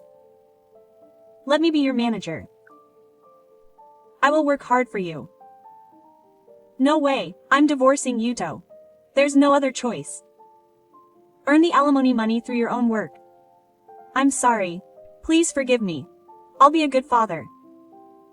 I don't want the baby to see your face, so please stay away from me. When I pulled away from Yuto's stomach, Misa stood in front of me as if to protect her. Yuzu, whose face had regained some of its color, snuggled up to Misa. Hey me, can you tell everyone that I misunderstood what you said? I looked like I was meditating for a moment. No way. And don't come near me from now on either. I'll never forgive you for making my favorite person feel bad. I can't believe you're choosing punishment over your friends. If I don't meet a good guy in college, I might not get married before I become an old lady. You don't have to get married for the rest of your life. And we're not even friends anymore. It was Yuto who intervened in the heated argument between the two female college students. With a look of urgency on his face, perhaps due to his failed tearful pleas to me, he grabbed Yuzu. Yuzu, I'll calculate how much money I've spent since our first date, so let's split the bill. Huh. Why do I have to do that? That's the money she spent bragging about me on social media. I bet your grown-up boyfriend was happy to brag about me. I'm not happy about it at all. In fact, it's a negative. Get out of here, old man. The ugly argument caused not only the residents of Yuzu's apartment but also the neighbors to come out to check on them. Even so, the two's back and forth about whether or not to give money didn't seem to be stopping at all. For now, you're bothering the neighbors, so go into the room. I'll call Simona and the police. Yuto and Yuzu froze at the sound of my voice. Yuto still looked at me with pleading eyes. Will Masami come to Yuzu's room with you? Of course not. Enjoy the college girl's room you've always wanted all by yourself. Goodbye forever. Leaving behind her, who kept repeating my name through tears, I was finally able to leave the place to pick up all my belongings, accompanied by Missen, who had a cheerful face just like mine. After that, when I demanded compensation, Yuzu's parents apologized. Apparently, Yuzu went to university far from her home after asking her parents to do something. Apparently, she was so busy with her studies that she didn't have time for a part-time job, and asked her parents to send her a considerable amount of money. But in reality, she hardly studied at all, hardly attended classes, and spent her time on nightclubs and abusive dates. She didn't have enough credits to go to university, so it seemed unlikely that she would make it. When I filed a claim for damages, all of these facts were reported to her parents, and they decided that she would be expelled from university and forced to move back to her family home. Apparently, she had called the area where her family home was the countryside and looked down on it as soon as she became a university student, so she cried and resisted a lot, but when asked if she could pay the damages and her living expenses there, she adamantly returned to her family home. Yuzu then started working part-time as soon as she got back. However, rumors had already spread around her family home, and she had become famous as an outrageous woman who had married a nationally famous announcer. It seems that no matter where she works, people are wary of her and find her amusing, making it extremely difficult for her to live, but because she has to pay me alimony, she can't quit her part-time job, and she can't leave her parents' house because she's worried about her living expenses. The marriage she mentioned before becoming an aunt is not just far away, it's impossible. Just like her ex-husband said, she's been squeezed by her own parents. Yuto's parents were looking forward to the birth of their long-awaited grandchild soon. It must be terrible for both of them. As a result of their son's foolish actions, they were unable to hold their grandchild in their arms, and now their grown son, who is now about 18 years old, has come back to ask for help because he's in financial trouble. I'm the pride of my relatives, a former local girl, and Yuto, who betrayed his proud wife, was met with anger when he returned to his parents' house. Every time Yuto refused, he was met with snide remarks from his parents and relatives who came to visit, and it seems that he became completely discouraged. It seems that he eventually ran away from home because he was upset with that kind of lifestyle, but with no savings and only alimony to pay, Yuto couldn't rent a decent place to live and could only move into a rundown property that was barely enough to live on. Furthermore, the fact that he had divorced me and the reason for it quickly became known at work. Yuto had apparently been bragging and boasting a lot when he married me, So as soon as his wife, whom he had been so proud of, became pregnant, he became known in the company as a despicable man who betrayed me, and he was no longer entrusted with any important work, with no prospect of a rise in status or salary. Although the amount was small to begin with, Yuto's life easily came to a standstill due to the alimony payments and the child support payments that began when the child was born. At night, he seems to be juggling part-time jobs as a night cleaner and traffic controller, somehow managing to get by, but it seems that he is losing his sense of cleanliness due to this barely there lifestyle. Yuto has become even more of a nuisance at his main job at his company. It may be near the point where he loses his job other than his part-time job. I have no intention of giving up on the alimony payments from Yuto, but my financial situation is such that I don't need monthly child support. The birth was smooth and I was able to give birth to a healthy baby girl close to my due date. My biological parents and Misa, who I had become close to since the divorce scandal, often came to visit, so I didn't feel lonely at all. After my health stabilized 3 years later, I started taking on work that I could do from home. I gradually expanded my field of activity, and now I am active in more fields than when I was just singing, including TV, radio, and magazines. Misa, who was originally a fan of mine, has continued to support me even after graduating from university and entering the workforce. Surprisingly, she was enrolled in the law department when she was in university, and now she is studying hard for the bar exam while working at a law firm with the aim of becoming a lawyer. I only met Misa once for tea, but she says that seeing me on TV still motivates her, and she always checks out my media appearances to motivate her to study. Fans other than Misa also took my return to the stage as a sign of goodwill. As a mommy announcer who overcame her husband's betrayal and is working hard to give birth and raise her child alone, I have more fans than I did during my Gokuana days. I'm surprised by the unexpected kindness of the world, and I use it as motivation for my work. I pour white tea on myself to encourage myself. My daughter is growing up healthily even without her father. My parents are there, and so is Shimisa.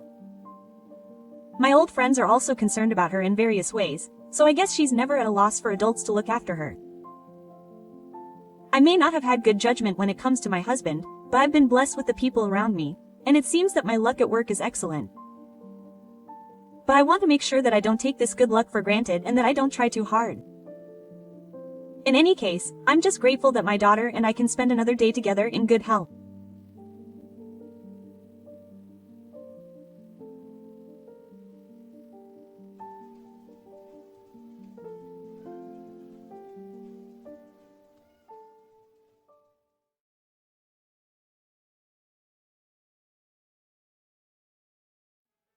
離婚するなら他人じゃない。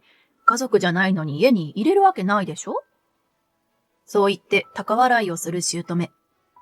義妹や夫も、私が悪いと言わんばかりに、そこで反省してろ、などと罵ってくる。悪いのはどう考えたってあちらの方なのに。いいわよ。私だってやられっぱなしの女じゃないわ。徹底的に地獄に落としてやる。私の名前はかなえ。職場の人たちとの温泉巡りが趣味の40歳だ。この年になると、徐々にだけど、あちこち関節が痛んだり、お肌の張りがなくなってきた。とほほ。だから温泉で湯治して体を整えているってわけだ。最初は仲のいい同僚と2人で温泉巡りをしていたけど、話を聞きつけた別の同僚たちも一緒に行くようになり、今ではちょっとした社内サークルみたいになってしまっている。年を取ってからは友達と会うこともなければ趣味もない。みたいな寂しい日々が続いていたから、こんな楽しみができてよかったなぁと思う日々である。今でこそ自分の時間を謳歌している私だが、若い頃は自分の時間?はて、そんなものどこ行ったかな?なんて辛い生活を送っていた。それは私が30代の頃の話だ。私はとある悩みを抱えていた。ちょっと、何回インターホンを押したと思ってるの?1回で出てきてよ。玄関の扉を開けるなり、私を怒鳴ったのは義理の妹のゆき子だ。ああ、また来たのか。夫の真治と結婚して半年。この義妹は、ほとんど毎日のように我が家にアポなしでやってくる。ゆきこちゃん、いつも言ってるけど、急にうちに来るのはやめてちょうだい。は？あんたうちに嫁いできた分際で誰に物言ってんの？そう言って、ぎろりと私を睨む義妹。またこのパターンか。と私はげんなりした。義実家は、典型的な古い家の考え方を持つ人の集まりだった。男性は台所に立つべからず。旦那の言うことは絶対。嫁は外から来た人間だから、カーストは一番下で、誰よりも働くべき。などなど。何時代よ、と言いたくなるようなことを平気で押し付けてくるのだ。いくら家が近いからって、こんなに頻繁に来られると私も困るわ。あんたが私たちの役に立つために、お兄ちゃんが私たちの家の近くにこの家を構えたんじゃない。受け入れなさいよ。私はそんなこと知らなかったもの。ただ、シンジが私たちにぴったりのいい物件があるって言うから。はいはい。過ぎたことを嘆かれても鬱陶しいからやめて。で、今晩の夕食は？義妹の横柄な態度に私はため息が出た。そう、義妹が言う通り、この家は義実家に近いという理由で選ばれた。ちなみにその理由を私は知らず、義妹にも言った通り、良い物件があると言われただけだ。当時は義妹も私に対し、こんな横柄な態度はとっておらず、姑も優しい人だった。だから、義実家と家が近くても大丈夫と思っていたのだが、引っ越してきた途端、このありさまだ。私たちの結婚と同時期に離婚し、それからずっと義実家に住み着いている義妹が、夕食を求めて連日我が家に来るようになってしまった、というわけである。そんな義妹から後で聞かされたことだが、もともと姑は私たち夫婦との同居を希望していたらしい。それを夫が断り、折衷案としてこの土地に住むことを決めたという。私はそんな話すら夫から聞かされていなかったんですけどね。皆様もうすうすお気づきだろう。私は結婚して半年だというのに、義実家との関係が原因で、夫との関係すらあまり良くなかった。なぜなら、義妹がしょっちゅう夕食をもらいに我が家に来ていることを知っていながら、夫は義妹をたしなめすらしてくれないのだ。どれだけ困っていると訴えても効果はなかった。それどころか、今はもううちの父さんが他界してるからいいけど、父さんが生きてた頃なら、お前は多分うちの家に呼び出されて家事をする羽目になってたよ。それよりマシだろ？などとよくわからないなだめ方をされる始末だ。なんでも、亡き姑もかなりの亭主関白だったそうだ。病気で倒れ、他界するギリギリまで、本当にずっとわがまま放題で、家族全員がかなり苦労させられたと聞いている。誰よりも姑に振り回されていたであろう姑は、ようやくできた嫁の私をこき使って、老後は楽をしよう、と目論んでいるようだった。義妹が夕食を取りに来ているのも、料理をしたくないという姑の指示によるものである。夕食作る前にゆきこちゃんが来ちゃったから、まだ何も準備してないわ。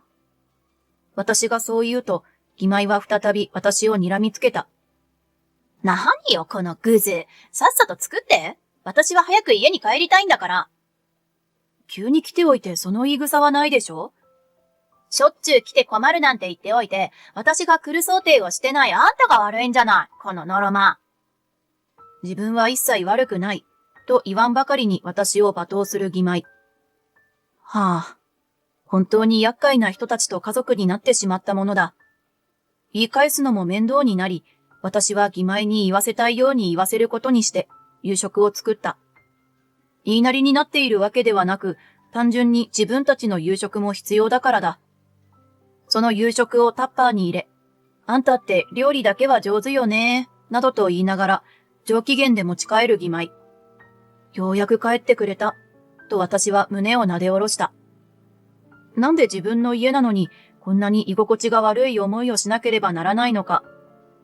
その夜、無駄だろうとは思いつつも、かすかな期待を抱き、私は夫に義妹のことを相談した。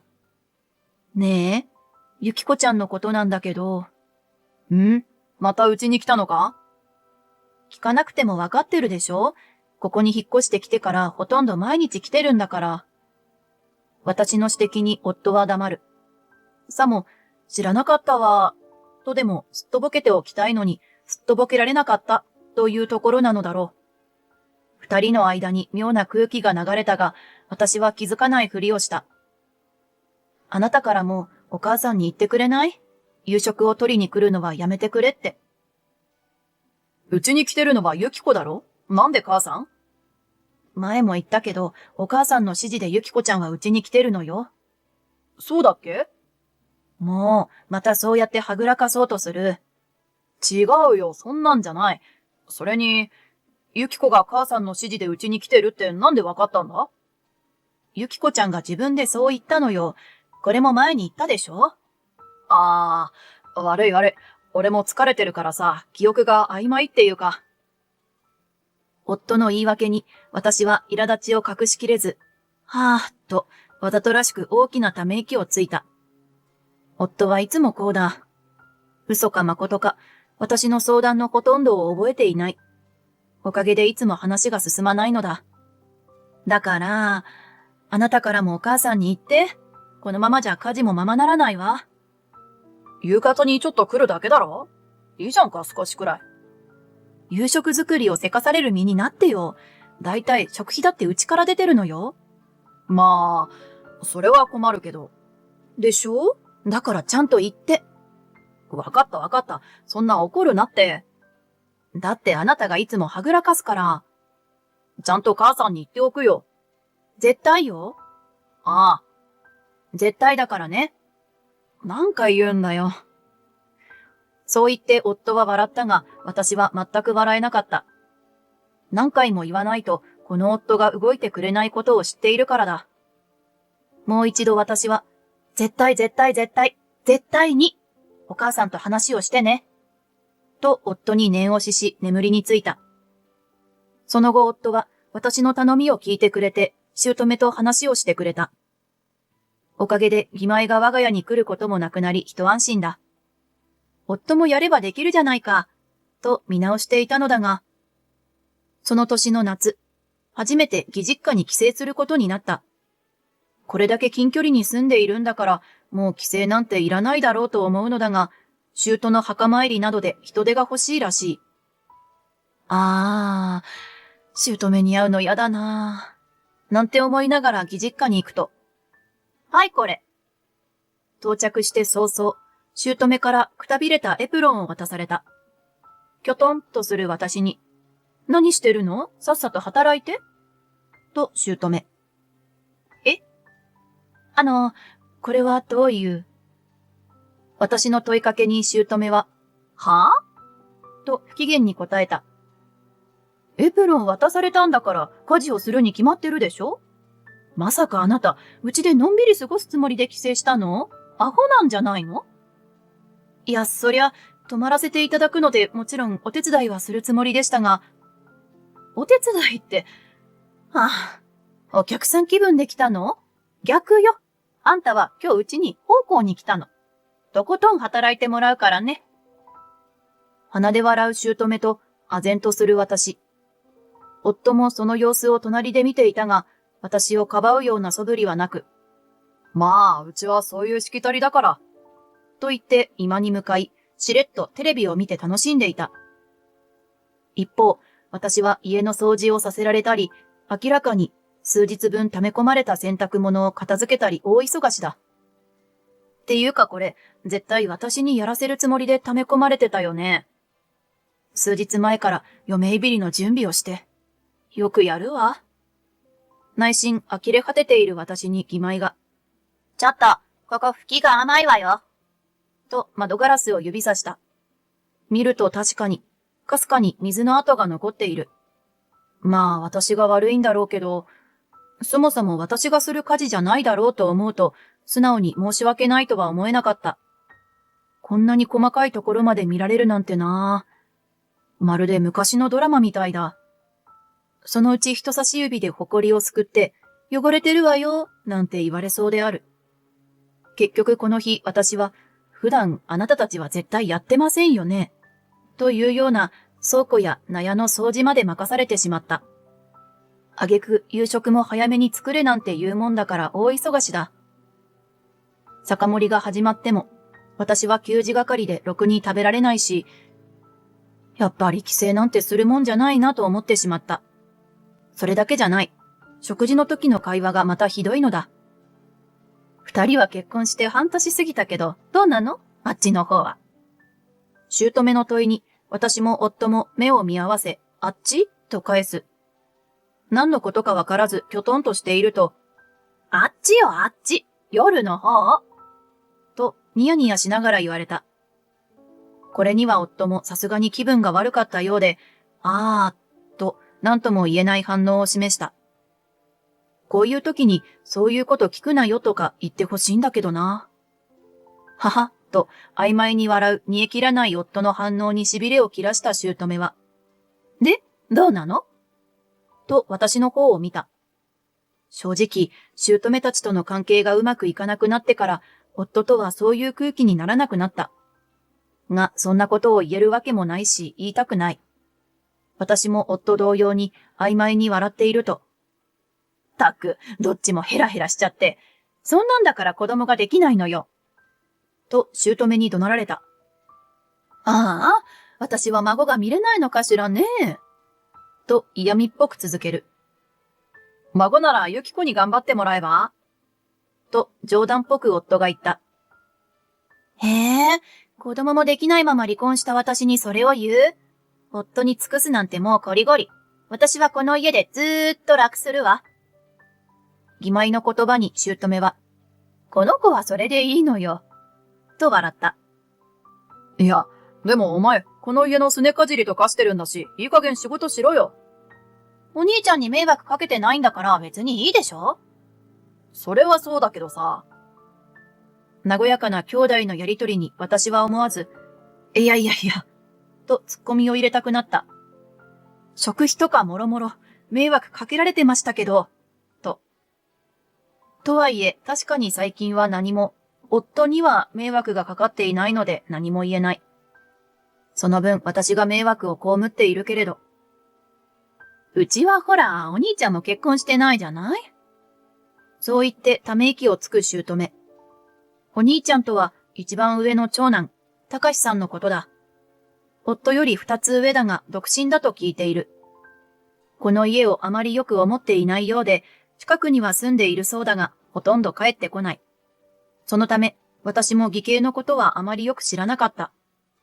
結婚式で会った感じでは優しそうな人だったけど、だからこそ、この家に帰りたくないのかもしれない。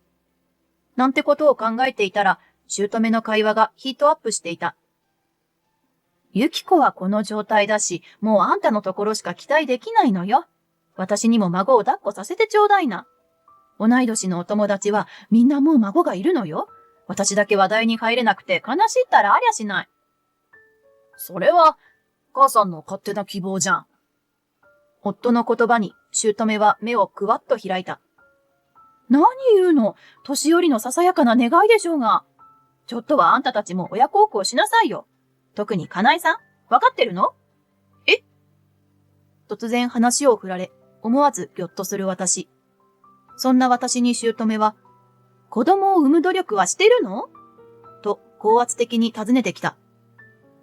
努力って、ちゃんと真治を誘ってるのかってことよ。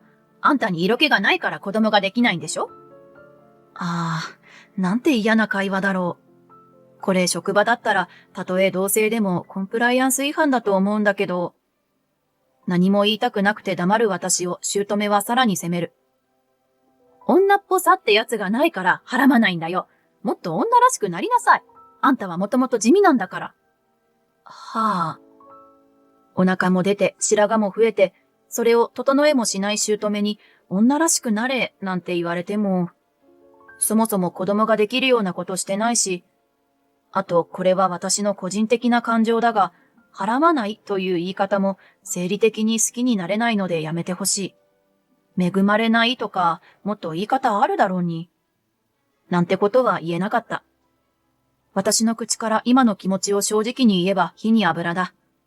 夫ならあるいは、と助けを求めて夫の方を見ると、夫もこの会話が嫌なようで、静かに目を閉じ、ため息をついた。まあ、飯食おうぜ。と、なんとも雑な方法で会話を切る夫。姑も、ちゃんと今後真剣に子作りするんだよ。うちの家で仕込んでもいいんだから。と、最後まで不服そうに言っていたが、これ以上は無理と思ったのだろう。その後は自然と日常会話に変わった。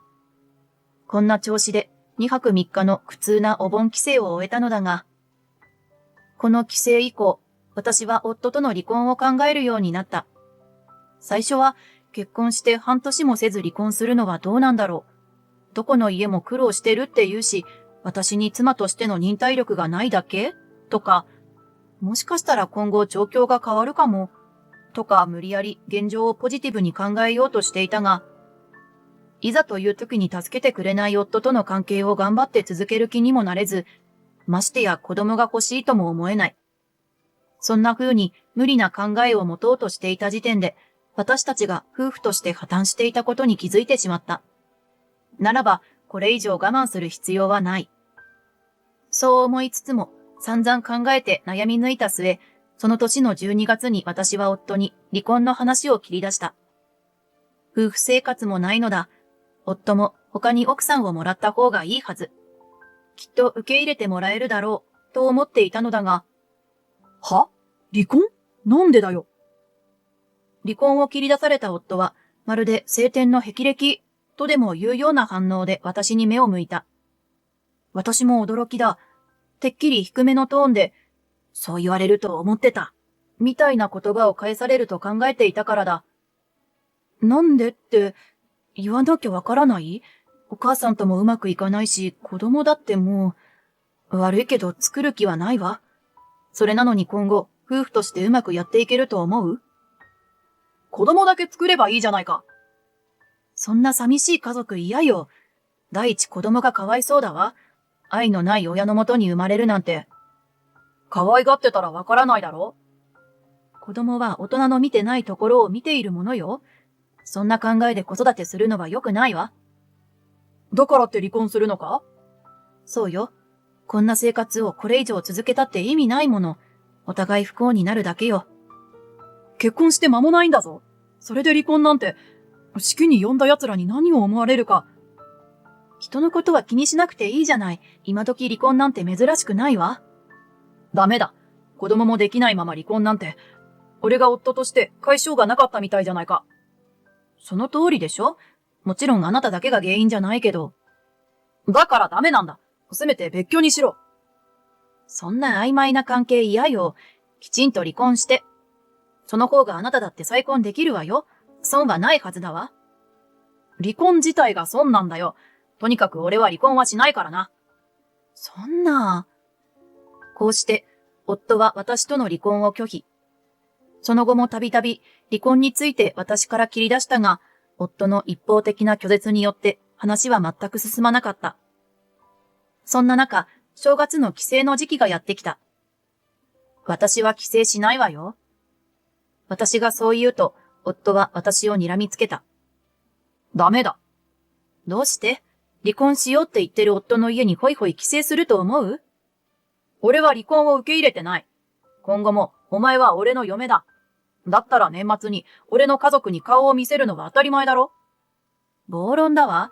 私の意見を受け入れないのに自分の意見は受け入れさせようって言うの？絶対に行かないから。ダメだ。そう言って夫は私の方を引っ叩いた。夫自身もそんな行動に出てしまった自分に驚いたのだろう。私を叩いた直後、あっと小さな声を上げて手を引っ込めた。私も思わず夫の暴挙に目を見張る。違うんだ。と夫が言った。あなたがどんな気持ちであれ、手を挙げられたことに変わりはないわ。わざとじゃない。それはそうなのだろう。本人も焦っているし。でもこの男は自分に都合が悪いと手を出す可能性があるということだ。わざととかわざとじゃないとかは関係ない。今まで知らなかった夫の側面に私は恐怖を感じた。お前が素直に帰省するって言わないから。と夫はのたまう。自分の行為がまだ納得できていないようで顔は真っ青。それなのに口から出てくる言葉だけは強気だった。そんな夫のちぐはぐな態度は、男性の力で頬を叩かれたばかりの私を怯えさせるには十分だった。なあ、帰るよな。そう言って、夫はゆっくりと私に近づく。一瞬、寒気が走った。わかった、帰るから近づかないで。私の言葉に夫はうっとこわばった顔になった。しかしそれ以上私には近づこうとしなかった。30日には帰るから、準備しておけよ。少しだけ申し訳なさそうな様子が混じる夫の言葉に、私は小さくわかったと返した。こんな状態で私は本当に離婚できるのだろうか。一生このままだったらどうしよう。私はつい、そんな恐ろしい未来を想像してしまい、その夜は一睡もできなかった。そうして迎えた帰省当日。私たちの険悪な状況を知らない姑と義妹は、この日も奴隷が来たと言わんばかりの態度で、到着したての私にエプロンを渡してきた。言うことなど聞きたくないが、歯向かえば夫に何されるかわからない。とすっかり脳にすり込まれてしまった私は、素直にそのエプロンを着て家事に勤しんだ。抵抗しろよって？私だっていざとなればきちんとノーと言えると思ってたのよ。でも一度手を挙げられたら女の身じゃもう何もできないんだって感じるようになっちゃったの。たった一発叩かれただけといえばそれまでなのに不思議よね。心の健康って大事だなと思ったわ。こうして姑や義妹の言いなりになったまま年末年始を過ごしていたのだけれど、年始、朝から酒を飲む文化がある義実家では、昼間だというのにもう全員が泥酔気味だった。そんな中夫が、そういえばさと、舌足らずな様子で口走る。かなえが離婚したいとか言い出してさ。夫の言葉に、姑は酔いが覚めたのかと思うような真剣な顔で夫の方を見た。なんだって？真顔の姑を見て、夫も気分的に酔いが飛んだのか、つられて真面目な顔になる。ごくりと生唾を飲み込む音がこちらにまで聞こえた。母さんからも言ってやってくれよ。何度言っても離婚するって聞かないんだ、こいつ。そう言って、ニヤッとしながら私を見る夫。チクってやった、とでも言いたげである。姑は私の方を睨みつけて、そんなこと許さないよ。と声を荒げた。義妹も、頭悪いとは思ってたけど、あんた何考えてんの？と呆れたような声を上げる。私はこんな反応をされるほど、そんなにもおかしいことを言っているだろうか。いや、そんなはずはない。離婚は個人の権利です。お母さんたちが許す許さないなんて問題じゃないはずです。私がそう言うと、姑はコップの中のビールを私にぶっかけた。頭を冷やしな。孫すら設けてないくせに何が離婚だ。お前には私の孫を産んでもらうよ。どうしても離婚するって言うならそれからだ。ただし子供は私たちがもらう。はぁ？そんなことがまかり通ると思ってるんですか？それに、私は真治の子供を産む気なんてありません。なら、はらむまでお前と真治を納屋に閉じ込めるぞ。姑の言葉に、私も夫も思わずピクッとなった。私は、夫と二人きりで、姑たちの囚人監視のもと、夫婦の関係を結べと？ありえない。という姑の提案に対する怯えの気持ちが強かったが、夫は納屋に閉じ込められることが嫌だったらしい。単純にかなえを納屋に閉じ込めて反省させればいいだろと必死に声を上げた。姑も夫の意見に明暗だねと返し、義妹は楽しそうと無邪気な笑顔を浮かべている。なんて恐ろしい家だろうかと思った。夫の提案通り、私が義妹と姑によって納屋に閉じ込められたのは、それから数分後のことだった。必死に抵抗したが、夫まで加勢し、1対3となった状況で勝てるはずがない。なんでこんなことされなくちゃいけないんですか？ここから出してください。ねえ、出してよ。家に戻して。鍵の閉まる音を聞きながら、私は必死で姑たちに声を上げる。すると義妹が、大げさね。たかが納屋に入ってるだけで。と笑った。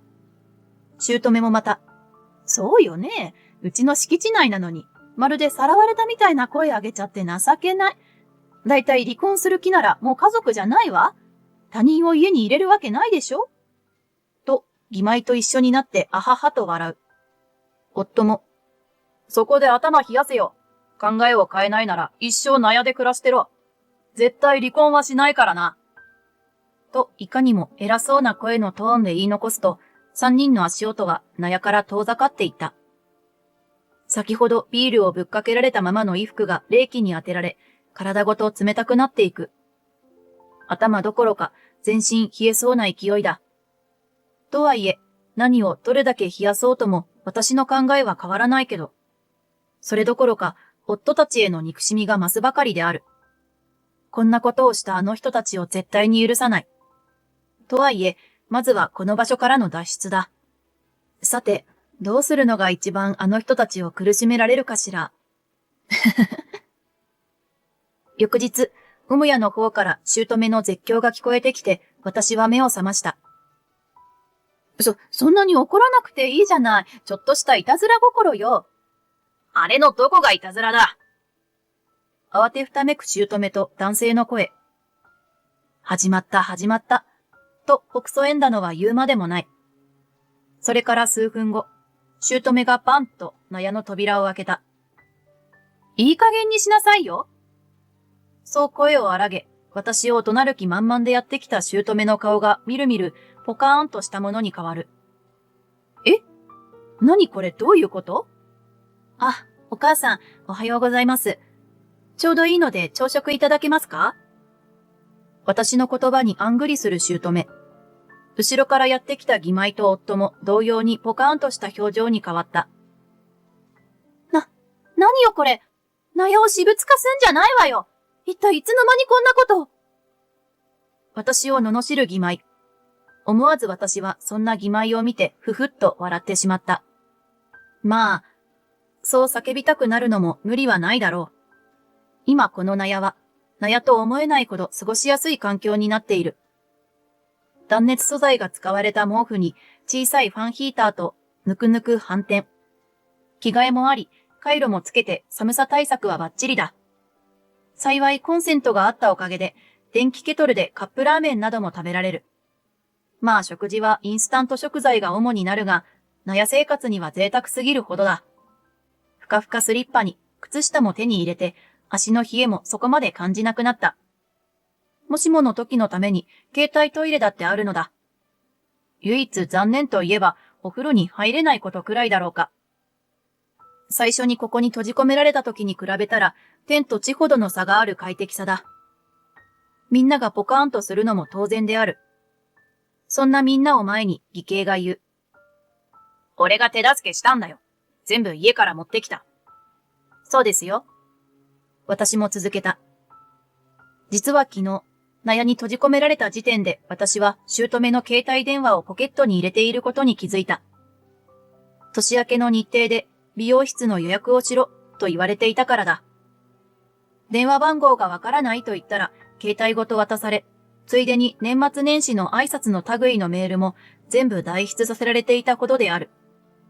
携帯をあまり使いこなしていない姑は、私に携帯を預けたままでも全然気にしておらず、帰省してからずっと私が預かっている状態だった。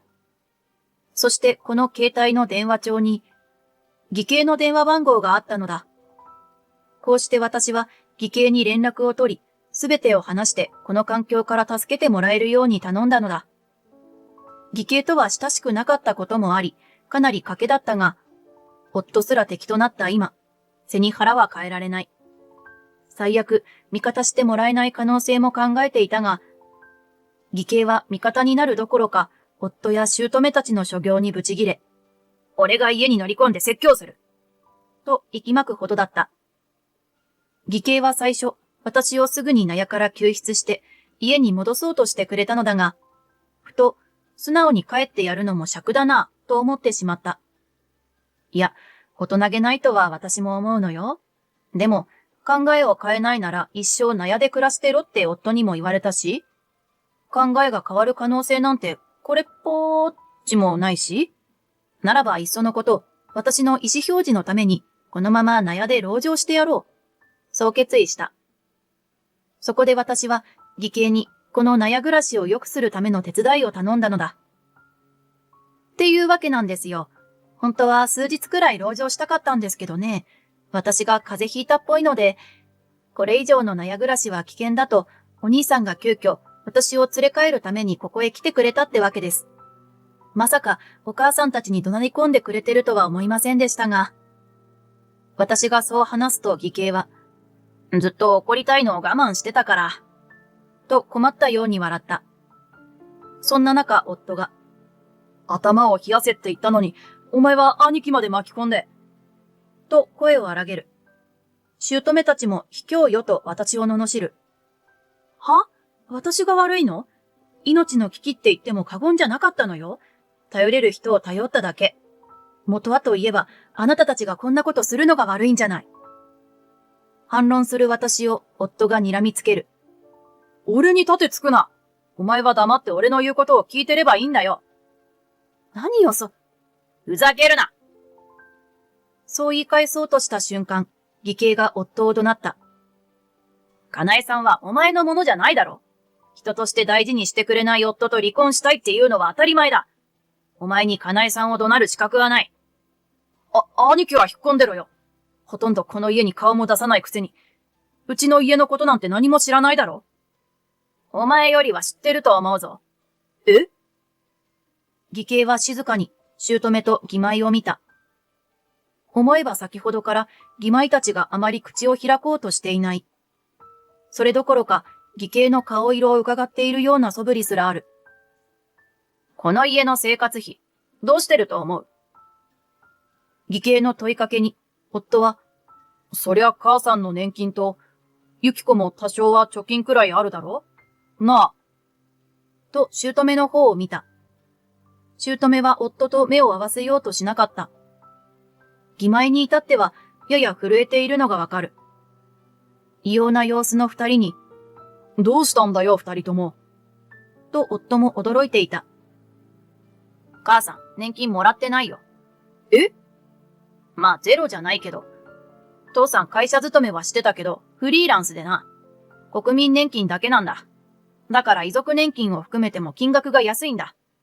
とても今みたいにやりたい放題の二人暮らしができる金額じゃない。じゃあ、ゆき子が母さんを養ってたのか？離婚して慰謝料たっぷりもらって、それでか。あ、だからこいつが働いてなくても母さんが何も言わないのか。ガテンが言った、という様子の夫に、義兄が首を横に振る。違うのか？と夫が尋ねると、この家の生活費を面倒を見てるのは俺だ。長男の義務とかなんとか言われて、父さんが病気で倒れてからずっと俺が面倒を見てる。え？義兄の告白に夫だけでなく、私も言葉を失った。義妹と姑は気まずそうに地面を見つめている。そもそもゆき子も、お前たちには結婚を機に会社を辞めて、離婚で休職中みたいに言ってるけど、こいつは家のことをほとんどしなくて旦那に離婚された上、もともと仕事も長続きしないんだよ。働きたくないからって結婚して夫に養ってもらおうとした口だ。お前何も知らないんだな。義兄の言葉に、夫は姑と義妹を交互に見て、二人の様子から、マジかよ。事実なんだな。とうなだれた。俺は父さんの病気の治療費だって出してた。そういえばお前は金のことなんて何も言ってこなかったな。誰が金を出してるかなんて気にもしなかったんだろ。それで家のことを何も知らないくせに、なんてよく俺に言えたな。それは、自分の親と妹がどんな奴かも知らないで、一丁前に立派な息子面か？偉いもんだな、俺の弟様は。そんなつもりじゃ。じゃあどんなつもりなんだ？自分の家庭はきちんと守ってるって言うならフォローのしようもあるが、それすらできてない。何ならお前はできるんだ？かなえさんがボンクラ旦那に愛想つかすのは当然だな。ボンクラって、俺は家庭は大事にしてたよ。なあかなえ。ちょっと今、お互いの歯車が噛み合わないだけで話せばわかるってお前も理解してるだろ？そう言って私に話を振る夫。何言ってんだか。しまった。心でつぶやいたつもりがうっかり口に出ていた。あまりにも冷たい、私らしくないほど淡々としたトーンに、夫がぎょっとした顔でこちらを見る。この際だから言うけど、あなたはボンクラの中のボンクラよ。ドボンクラ。私の言葉に絶句する夫。しかし私は遠慮なく続ける。私何度も言ったわよね。あなたの家族と折り合いが悪いって。何とかしてほしいって。それでも何もしてくれなかったのは誰？何を言ってものらりくらりで話になりゃしない。この状況で離婚されないと思ってるのが不思議よ。私はもうあなたと話すことだって苦痛になっているのに。態度にだって出してたわ。居心地が悪くなれば離婚を了承するんじゃないかって思ったから。でもダメだった。こんなにあなたの頭の中が大輪のお花畑だったなんて思わなかったわよ。こんなに周りが見えてないなんて自分の認識の中であなたはよっぽどいい夫のつもりだったんでしょうね。残念。新聞の愚痴コーナーにハガキを送りたいくらいには最悪な夫よ。あなたなんか一生その意地悪家族と仲良くやっていりゃいいわ。私から立て続けに責め立てられた夫は気づくとすっかり意気消沈していた。そんな夫を見て義兄は、お灸据えられたな、と笑う。これでかなえさんの気持ちは分かっただろ？離婚を了承しろ、いいな。義兄の言葉に夫はしばらく無反応を貫いていたが、再度義兄から、返事ははい以外認めないからな。と言われ、しぶしぶ、はいと泣きながら答えた。泣くほど離婚が嫌なら、少しでも私を大事にしなさいよ。私がそう言うと、夫は、本当にその通りだった。俺は何か勘違いしてたみたいだ。すまなかった。と頭を下げた。しかし、私と義兄の快進撃は決してこれで終わりではない。私は義兄にそっと目配せした。ところで、母さん、ゆき子。義兄の言葉に二人の肩がビクッと跳ねる。ろくに二人で生計も立てられないくせに、ずいぶん好き放題してくれたな。かなえさんのことなら私たちも謝るから。義妹が土下座しようとすると義兄は、謝罪はいらない。と一刀両断した。かなえさんに夕食を作らせてた時期があったんだって？それと、この家で家事をやらせたことに対する労働費と、閉じ込めた分の慰謝料、全部払おうか。嫌よ。義兄の申し入れに声を荒げたのは姑だった。すぐさま義妹も、それだけは、と慌てる。なんで嫌なんだ？だって過去のことだし、もうチャラでしょ？それに慰謝料だなんて、怪我したわけでもないのに、法律でもそんなのないでしょ？この納屋を脱出しようとして手を怪我してたぞ。それに風邪の症状も出てるんだ。十分肉体的に追い詰められてるだろう。法律とかなんとか今は関係ない。謝罪を形にしろ。そのくらいで慰謝料は大げさよ。それともあんたが払ってくれるの？それならいいわよ。じゃあ二択だ。二人で働いてかなえさんに慰謝料を払うか、俺の生活費の支援を打ち切るか。義兄の言葉に義妹と姑は絶句した。どっちも嫌よ。考え直して。嫌だ。お願い、たかし。今まで甘えてきた罰だ。どちらかを選ばない限り生活費の支援は打ち切りにする。そんな、どう生活しろって言うのよ。働けばいいだろ。取り付く島もない義兄の態度に、しばらくして義妹と姑は腹をくくり、私に慰謝料を払うことを選んだ。ちなみにこの二択は、私が義兄に頼んだことだ。義兄ももともと生活費の支援の打ち切りを考えていたようで、二つ返事で了承してくれた。こうして私は夫と離婚し、全額得るまでに時間はかかったものの、姑と義妹から慰謝料をもらったのだが、その後、義妹と姑は予告なく義兄に生活費の支援を打ち切られた。義兄のことだ。おそらく私の件がなくても、もともとそのつもりだったのだろう。英断だと思う。長男だからという理由で、すねをかじられ続けるのはおかしな話だもの。こうして仕事はしているとはいえ、支援を失い、金銭的余裕のなくなった義妹と姑は、今度は夫を食い物にしようと目論んだ。とはいえ、私との財産分与などで、夫も結構身ぐるみを剥がされた後だ。家族とはいえ、あの二人を養う余裕は金銭的にも精神的にも持ち合わせておらず、自分たちを支援してくれない夫に腹を立てた姑と義妹は夫に逆ギレし、気がついた時には夫と絶縁状態になっていた。その後夫も体を壊し闘病。しかし支えてくれる家族もおらず、当然義兄も見て見ぬふりをしたようでかなり苦労したみたいだ。義妹もまた年をとって働けなくなった姑と揉めたようで、自分だけが働かなきゃいけないのはおかしい、と姑と絶縁して家を飛び出した。一家離散もいいとこである。やれやれ、自分のことしか考えないからこうなるんですよ、と。一方私はというと、学生時代に交際していた恋人と同窓会で再会し、復縁。その後、6年の歳月をかけて交際し、再婚した。なんですぐ再婚しなかったのかって？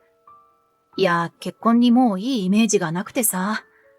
それに今の旦那も奥さんにひどい目に遭わされて離婚しているから、お互い別に結婚しなくてもいいか、みたいな気分になっていたのだ。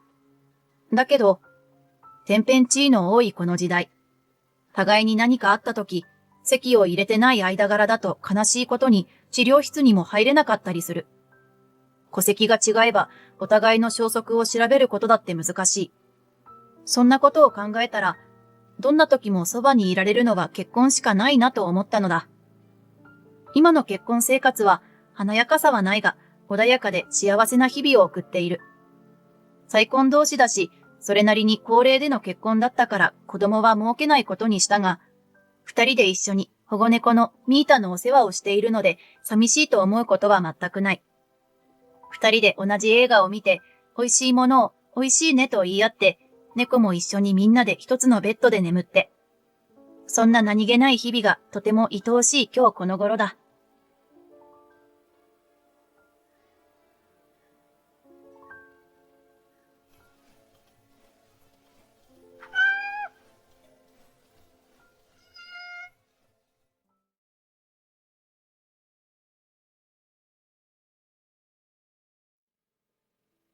It would be better for a useless person to be tied to a hospital bed forever. My wife looks down on me with a cold smile. I brought 4 pairs of Yagami shoes. It's fine if you don't wear them anymore. It would be easier for your mother too. What the hell? I don't know what you're thinking when you say those nasty words to me, but I won't forgive you anymore. I'll expose all your badness and make you pay for it. I'm Yuriko, 70 years old. I lost my husband 7 years ago and now live alone in a small apartment. I'm not particularly lonely because my only son, Yoshi, and his family live nearby. I'm not lonely at all, I'm actually a little busy. That's because my son, Yoshi, is overseas and infertile, and at home, I have Karen, Yoshi's wife, and 2 sons, Nagoya. Karen is 1 year younger than Yoshi, and is 44 this year.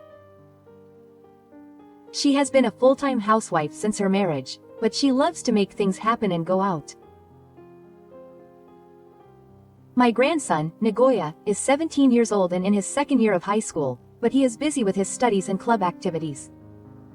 He was an active child who liked heroes from a young age, and when his husband died, he said that he would protect his grandmother from now on, and he joined the Taekwondo club in junior high school and is working hard. That's why I think I should at least prepare meals in time for him to get home, but Karen started leaving the house until midnight as soon as her son went out to live alone. When I heard that he was leaving his grandmother to eat cup ramen alone every day when he got home, I couldn't stay sitting still and volunteered to prepare dinner. I'm back. Oh, it's Lena. I gave him a lot of mineral fried chicken today. Wow, I did it. I love Grandma's fried chicken. Is Mom out again?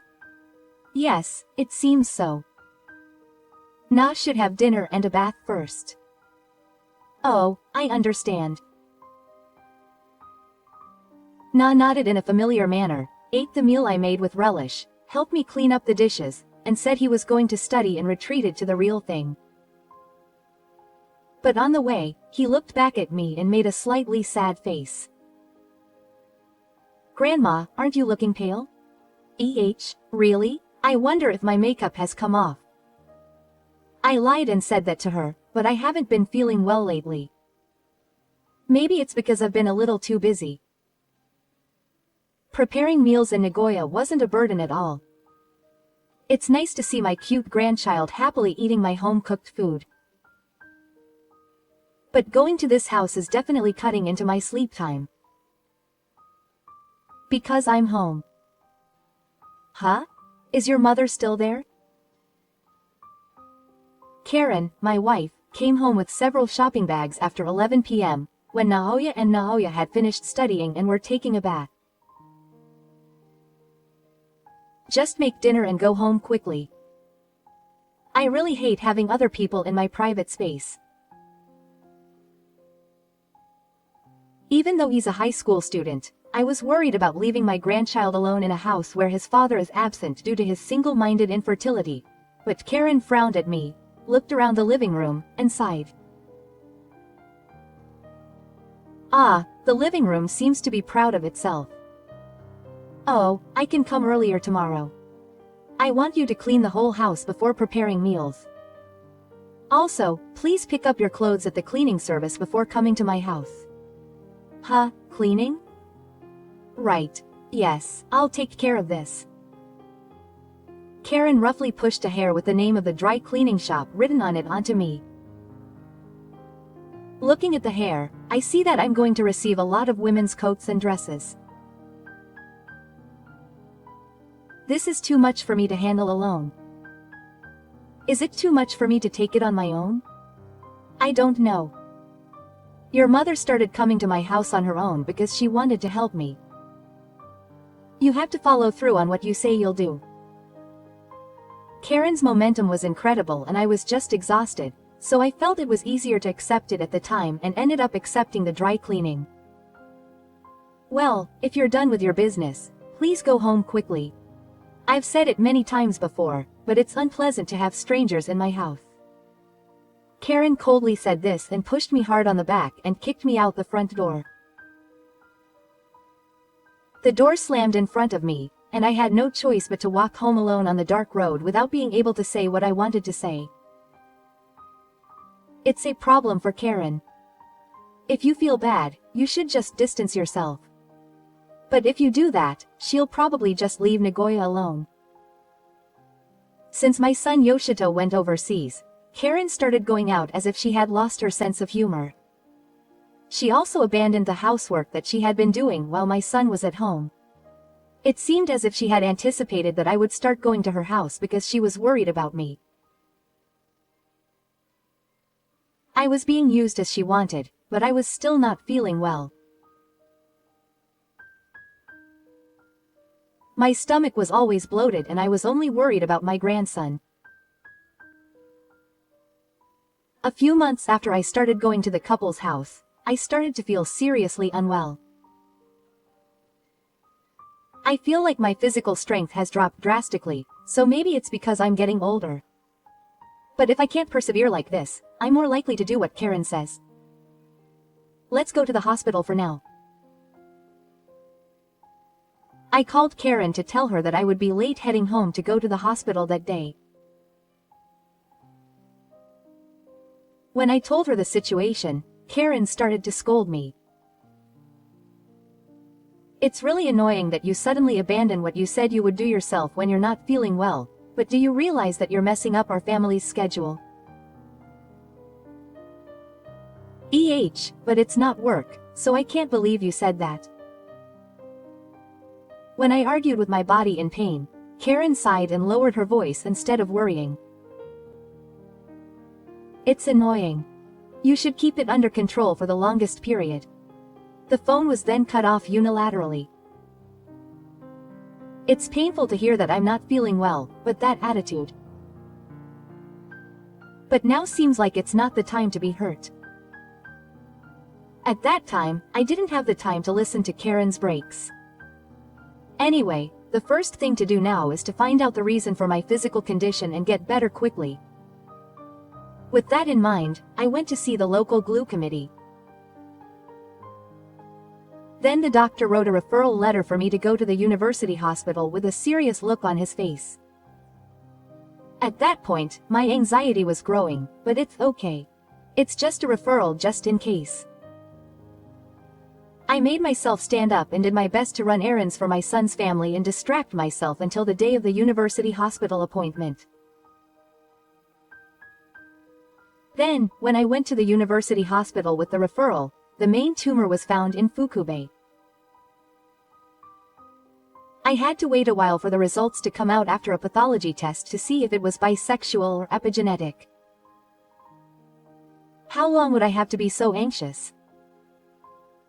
With these feelings, I tried to spend my time as usual. Then, I nervously heard the results. Is that correct? The main cause of my ovarian cancer was epigenetic. I felt like everything was dark. But, I shouldn't be pessimistic. My life will change completely from now on. Anyway, I have to tell Karen. I took deep breaths while listening to the future treatment plan from the doctor. It seems that I will be hospitalized for treatment. I plan to do everything I can, such as preparing for hospitalization and doing the paperwork, but there will be times when I will have to rely on my family. Even though my son said that his wife Karen is the only one he can rely on overseas, I intend to stop bothering him and sign the consent form. I called Karen to tell her about my illness and hospitalization, including my intentions, but Karen did not answer the phone even though it was daytime. I called her 3 times, leaving time to wait. Karen, who finally answered the phone, was in a bad mood. What's going on? You've been calling me so persistently and it's so rude. I'm sorry. But there's something I want to tell you urgently. I told Karen about my illness and my plans for the future. Then Karen sighed at the new level of nuisance. It's such a pain. Please don't bother us too much. I can't do nursing or anything. I don't intend to make you nurse. But there may be times when the family's consent is needed. I'm not good at that kind of thing, so I'm sure Yoshito will do it. I'll contact Yoshito as his wife. Please don't contact your mother under any circumstances, it's a nuisance. I mean, just hearing the voice of a sick person makes me depressed. Yoshito is working hard alone overseas. Oh, please don't call me too much either. It would be the worst if I showed my misfortune. Well, that's all she said, and Karen hung up the phone. I clutched the phone and felt weak. It was a mistake to think that I could rely on her. If I wasn't prepared to fight this disease alone, I wouldn't be able to beat it. With the anxiety that had increased from the phone call with Karen, I prepared to be hospitalized alone. I started my hospital stay, and I was blessed with the doctors and nurses who were also hospitalized, so I wasn't too depressed. I don't believe in the saying that illness comes from trees, but spending my time feeling depressed is not good for the body. I was supported by my doctor who treated me carefully even when the treatment was difficult, and the cheerful nurses, and I was able to get through each day while encouraging each other with my fellow patients. Then, one day, there she was. We're finally here. Karen? It was my wife Karen who suddenly opened the curtains separating my bed and came in. What's wrong? Why did you come to visit me so suddenly? What? You emailed me the room number and the location of my bed, so what's with that? What's with that? I wanted you to come visit me. No, it would be inconvenient if you didn't know where the hospital room was. Especially for you, Karen. Ah, yes, I understand. Karen, who cut me off, put a heavy bag on my bedside table. I changed my mind. I looked at her with a puzzled expression and she grinned. Change your mind? What do you mean? I was horrified by Karen's inappropriate smile, and when I asked her, Karen looked even happier and pulled out the wide string. I thought it would be better for Mom to stop wearing them. Karen, who said something outrageous, took out Yagami from the bag she had placed on the bedside with a heavy look. And not just one, but 4 useless ones. I think a hospital bed suits her better, or rather, I think Mom would be more comfortable if she was tied to a hospital bed. If you didn't win before, that would be good. What the hell? Because it's been tough since then. Because my mother doesn't come to do the housework, the house is a mess and I can't eat properly. Hey, you're the one who should be doing it properly. I can't. My mother only helped me half-heartedly, so I've already forgotten how to do it. I don't know where the cleaning supplies and cooking utensils are, and it's all because my mother has interfered in our house without permission. It's actually bad manners to bring Yagami as a visitor. It means that you want him to stay in bed for a long time. Karen must have known that and brought it on purpose. And she made sure to use the number 4, which is usually avoided. Well, I'll do my best to treat him and take care of Yagami. Karen stood up with a smile. I'm sure she was happy to see me get even more shocked when I was already weak. Why are you being so harsh on me? I thought to myself, and I was trying to stay positive, but Grandma finally came to visit me. That evening, my grandson came to see me. You came to visit Naoya. I'm so happy. Just seeing Grandma Naoya's face makes me feel better. I'm so glad. I was really sad when I heard that Grandma was hospitalized. Naoya is always so considerate and is my proud grandson. I want to keep watching this cute grandson grow up. This is not the time to be depressed and give in to the illness because of my wife's mysterious harassment. I was feeling like that again, but Naoya seems to be in a bad mood. I'll listen to any problem that you're willing to hear. Nao's smile doesn't have the usual cheerfulness. It would be fine if it was just my imagination, but when I pointed it out to Nao, he was surprised and even more shocked. I was panicked, thinking that I had said something unnecessary, but Nao muttered that he had to tell Grandma after all. I'm sorry to bother you at such a difficult time, Grandma. But I have something important to discuss with you about your mother. An important consultation. I was surprised by Nagoya's serious attitude and the content of his words. But the contents of the consultation about Karen from Naya were so terrible that such a surprise seemed light. That's for sure. No doubt about it. I actually wanted to keep it a secret from everyone, but Nao looked down with tears in his eyes. He must have had a lot of conflicts before the shocking truth. My heart was tightly squeezed by my grandson's sad face. There's no need to keep it a secret. Thank you for confiding in me. It must have been hard. When I called out to him, Nagoya looked down and rubbed his eyes and nodded. What a thing.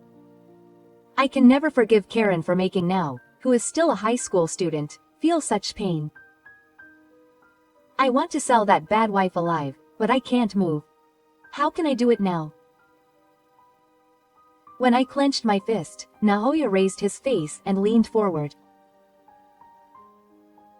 I'm sorry for crying, Grandma. But I have my own plan. Have I made a plan? Yes, I have a plan that I've been thinking about for a long time. Will you listen?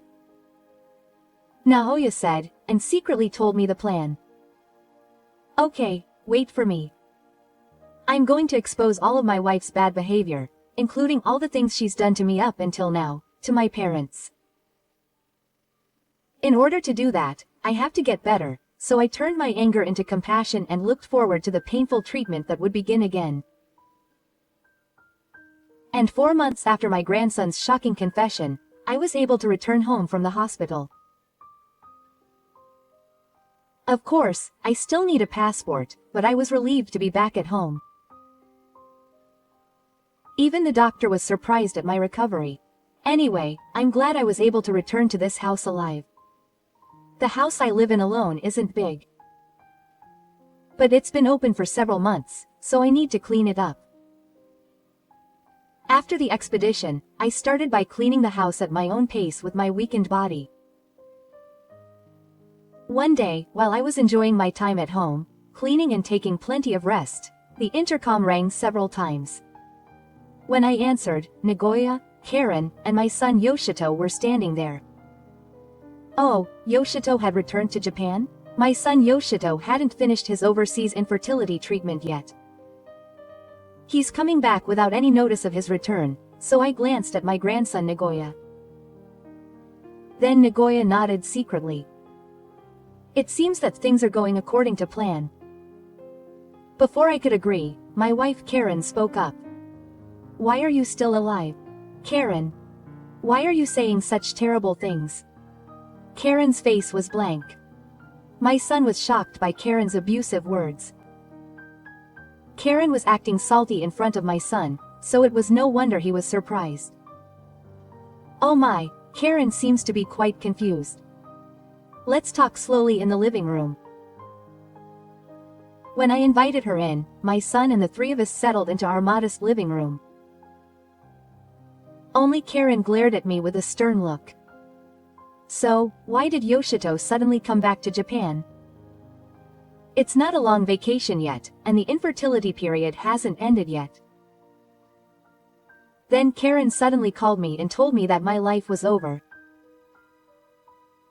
At that time, I was surprised to hear that my mother had a life-threatening disease, so I came back. Oh my. It's been 4 months since I found out about my illness. Karen, you didn't contact Yoshito right away then. Karen's face was pulled back by my remark. Next to her, Yoshito's eyes were wide. Karen, I told you not to contact Yoshito because my voice as a sick person would be a burden to him. I said I would do it.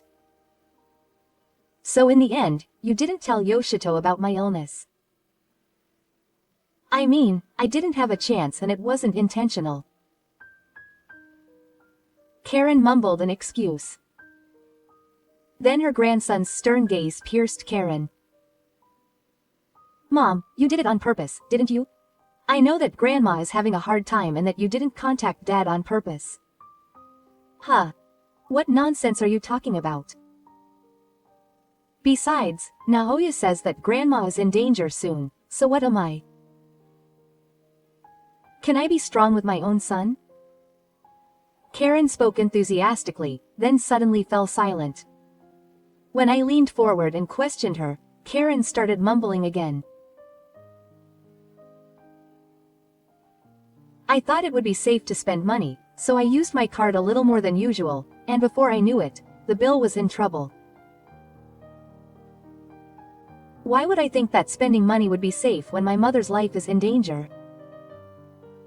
Because when my mother dies, her assets will belong to her only son, Yoshito. In other words, they also belong to me, Yoshito's wife. So I was supposed to be rich by next month or the month after. I am really shocked at Karen's short-livedness. I never thought she would target the land I own and harass me by bringing her up to 8 years old to my hospital room. Why are you still alive when you could have become a parking lot manager? Why did you lie? Karen yells at me in Nagoya, completely taking out her anger on me. As she said, the assets that Karen targeted were parking lots. Moreover, I own several parking lots in front of the station in Haka Street. I inherited everything from my parents, and thanks to that, I was able to live without financial problems, But when the 200,000 yen that was transferred to me every month stopped being transferred, I started to believe that my mother was finally in trouble. But if my mother is fine, why won't she transfer the 200,000 yen to me? It's not like she promised. My son is a liar, and my mother-in-law is a promise breaker. Why am I surrounded by such terrible people? I feel so sorry for her. What is the 200,000 yen from my mother? Oh, it's bad. Since I decided to have Yoshito and have overseas infertility, I have been transferring 200,000 yen a month to Karen. The reason was that the living expenses in the overseas infertility destination were quite high, and Yoshito's salary was not enough to support Karen and her life in Nagoya, and she was worried that the tuition fees in Nagoya might be in jeopardy. Karen said that the living expenses of Yoshito's overseas infertility life were high and the household finances were tight, but seeing Yoshito's reaction, it was a lie. I believed it too, but I have no work experience because I had a parking lot left by my parents. So maybe Karen was easy to deceive. I should reflect on that too. Well, that doesn't mean it's okay to deceive someone who is easy to deceive. When I glared at her, Karen started to talk to me. Because, with just the living expenses from now on, I'll pay for food, water and utility bills, buy my favorite cosmetics, buy a few clothes, and then it's over. That's the end. In addition to the money I need to live, isn't that enough? I've been living without any problems up until now, so why did I run out of money as soon as I went overseas? Because that's what I've been surprised at since I came to my house. It would certainly be a shock if my wife was spending a considerable amount of money from her mother every month without trusting her while she was working hard overseas. Karen doesn't tell the truth even when she is questioned by such a person. It was Nagoya who lost patience with the sulky Karen. I don't think you'll tell me the truth yourself, Dad and Mom, so I'll tell you from the back. I feel bad about showing you this, but Nagoya quietly put out a lot of photos on the table. What is this? I saw the photos, and I finally started shaking with anger and surprise. The photos clearly showed Karen and the man entering and leaving the hotel. And they were taken over several days. What the hell is this? Don't look at it. Karen, who looked at the photos in Yoshito's hand, screamed and grabbed the photos from Yoshito's hand. Karen desperately jumped over the photos scattered on the table. Karen, you're telling me, right after I went overseas. This person was just giving me advice because he said that his ex-boyfriend from his 20s was having trouble with his wife. It was a quiet place where we could relax, that's true. What a lame excuse. When you told me not to contact you when you found out you were sick, it was because you thought it would be troublesome if you returned to Japan and your daily life was revealed. When I stood up and pursued her harshly, Karen stood up and slammed her fist on the table. Shut up, shut up. But why does Now have such a photo? Surely he followed his parents to such a shady place? I can't believe it. I didn't raise him to be that kind of child. Karen-san is still in the theater and waves her hand at Nagoya. I quickly stand up and get in between Nagoya and Karen-san, grabbing her hand firmly to stop her. Stop it.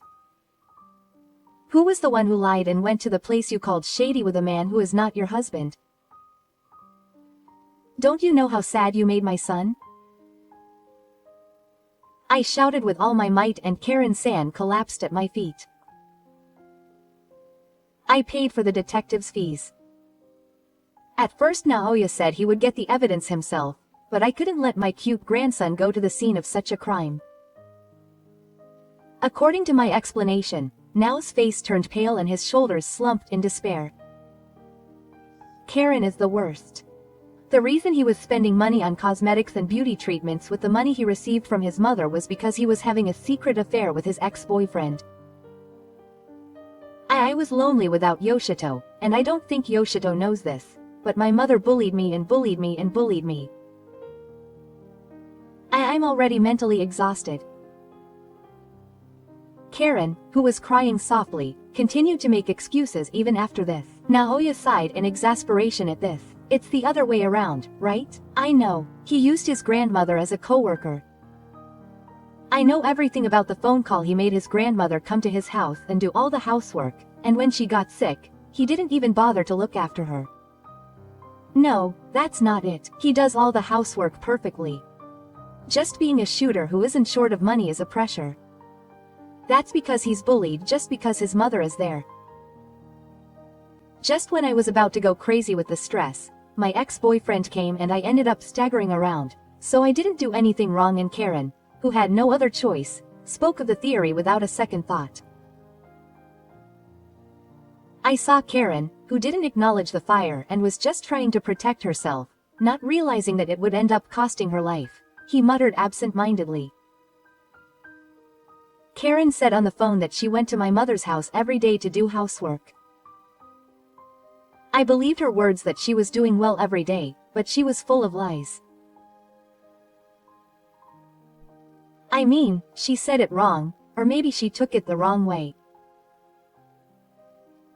We can just be careful from now on, and it doesn't have to be that serious. That's enough. There's no future. I'm divorcing Karen. Ha. I was surprised when I got home to Karen. Even after all of her actions were revealed, she had incredible mental strength to still think that she could continue her marriage. So Karen is a stranger from today. Goodbye. I'll follow my father too. I don't want to have anything to do with you anymore. Wait a minute. Just me. And then Karen started crying after she said goodbye so easily. Wait a minute. I gave birth to Nagoya with pain in my stomach. And now you say you don't want to have anything to do with her so easily. What do you think of family? Those words, I'll give them back to you exactly as they are. What did you think of your family? The other man also had a wife. Your actions are too selfish. When I summed it up, Karen buried her face in tears and said but. It's about time to go home. I'm also busy because I have to find a lawyer to claim compensation from Karen and the other man while I'm back in Japan and complete the divorce procedures. I can't let Naoya stay with Karen. Oh, then you can move into my house for now. It's a little small though. Is that okay? But I was worried about my grandmother's health, so I'd be happy if she could live with me. If anything, I'd like to move today. If I can do that, I'll feel relieved. Okay, then let's just get Naoya's move done quickly today. I'm busy. Karen, who was left alone, looked at the way the story progressed. Wait a minute. Compensation, lawyer, divorce, moving. No, I don't want to admit anything. Karen, the reason for the divorce is 100% your fault. You have no right to refuse or anything. You can take it to court, but it will only be a waste of time and money. My son, who was angry and let go, was strong. I said it firmly and started walking to start taking action quickly. I'm sorry about that, mother. Please convince her that it was my fault. I can't stand being taken seriously after getting divorced. I smiled at Karen, who suddenly came up to me. Don't worry. I'll make you happy and live happily from now on. You only need to worry about the compensation you will be asked to pay and a place to live. That's serious. Just be serious, because if you are taken seriously, it's like I'm a horse parent and I'm going on the world. Even after all this, you're still self-insured. Also, don't throw away the limited edition bag you bought the other day. Karen, who was eating limited edition food, was making a fuss again, but she was pulled to Nagoya and left our house saying that she was back. She didn't stop her gentle voice until the end, but it was all her own fault. It is a fate that you have brought upon yourself, so you have to accept it. Anyway, Yoshi and Karen were able to divorce without any problems. Karen's parents were furious when they found out about their daughter's death. They apologized to me and Yoto and immediately decided to cut off all ties with Karen. Nagoya was Karen's only grandchild and she had been very fond of him since he was born.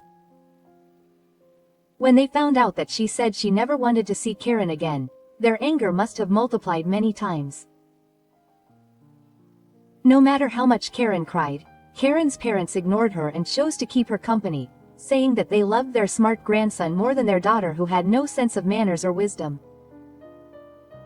Karen's parents were in such a situation that they could not rely on anyone, so it seems that she had a hard time deciding where to live.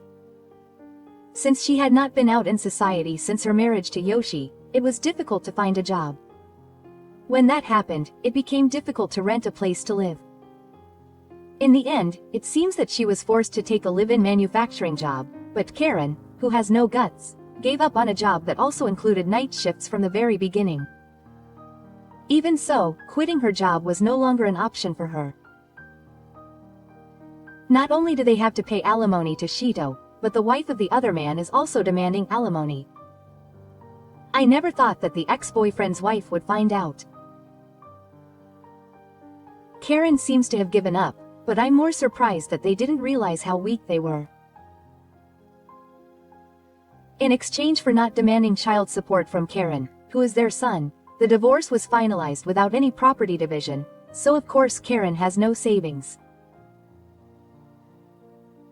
Karen is working alone to pay alimony, crying every day in an unfamiliar environment and unfamiliar job, with no one to complain to, and it seems that the effect of the beauty treatment at one time is nowhere to be seen. Excessive desire will destroy the body. Well, I guess it's what you get for it. My grandson Nagoya has been doing well since moving into my house. Karen, who is the mother, used to be away from home, and since Yoshito went overseas to get pregnant, I've been doing most of the housework, so living with me doesn't seem to be much of a gap from her previous life.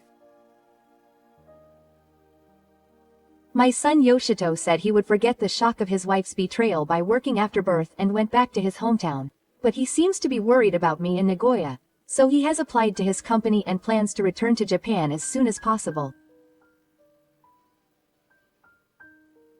Yoshito and Nao have said that they want to live together as a family, so I'm secretly planning to build a house. I have plenty of savings and assets from living in a happy and lonely life. I think it would be a good reward to build an ideal house to protect my son and true happiness as a reward for working hard against the disease. There was a time when I despaired that I might not be able to overcome it, but I'm glad I didn't give up on my life and worked hard. I want to continue to take care of my health and watch my son and grandchildren become happy for as long as possible. Naoya, I'm sorry I put you in a difficult position at that time. But I was really happy that you were on my side, Naoya. Of course I'd say that. I promised to protect you, Grandma. Naoya laughed in his hero pose.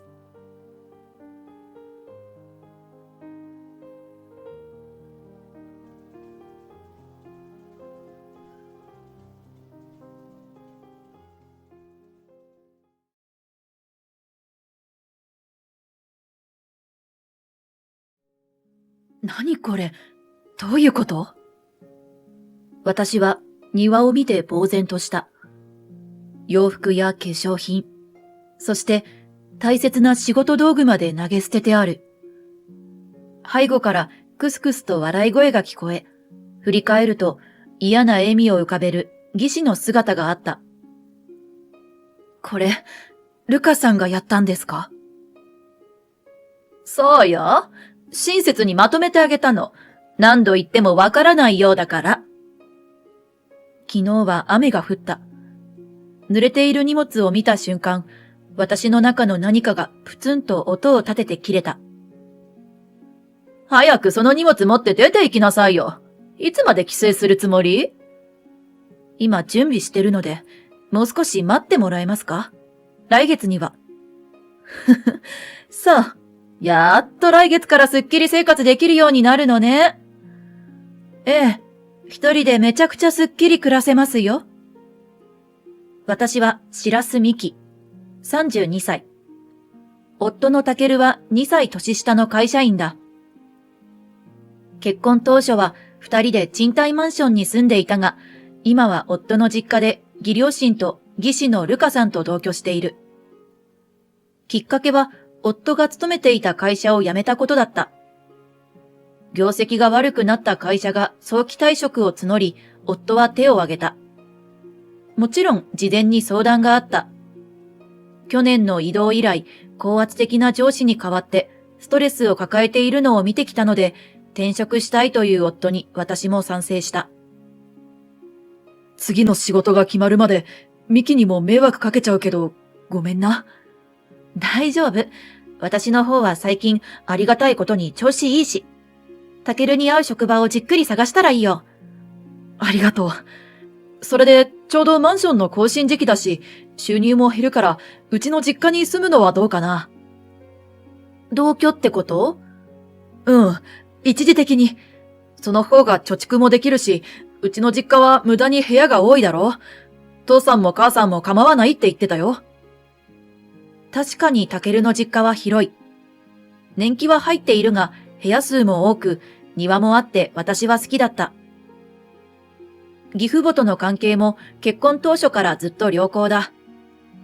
それに義父が数年前に怪我をして足が不自由になったから助けになれることもあるかもしれない。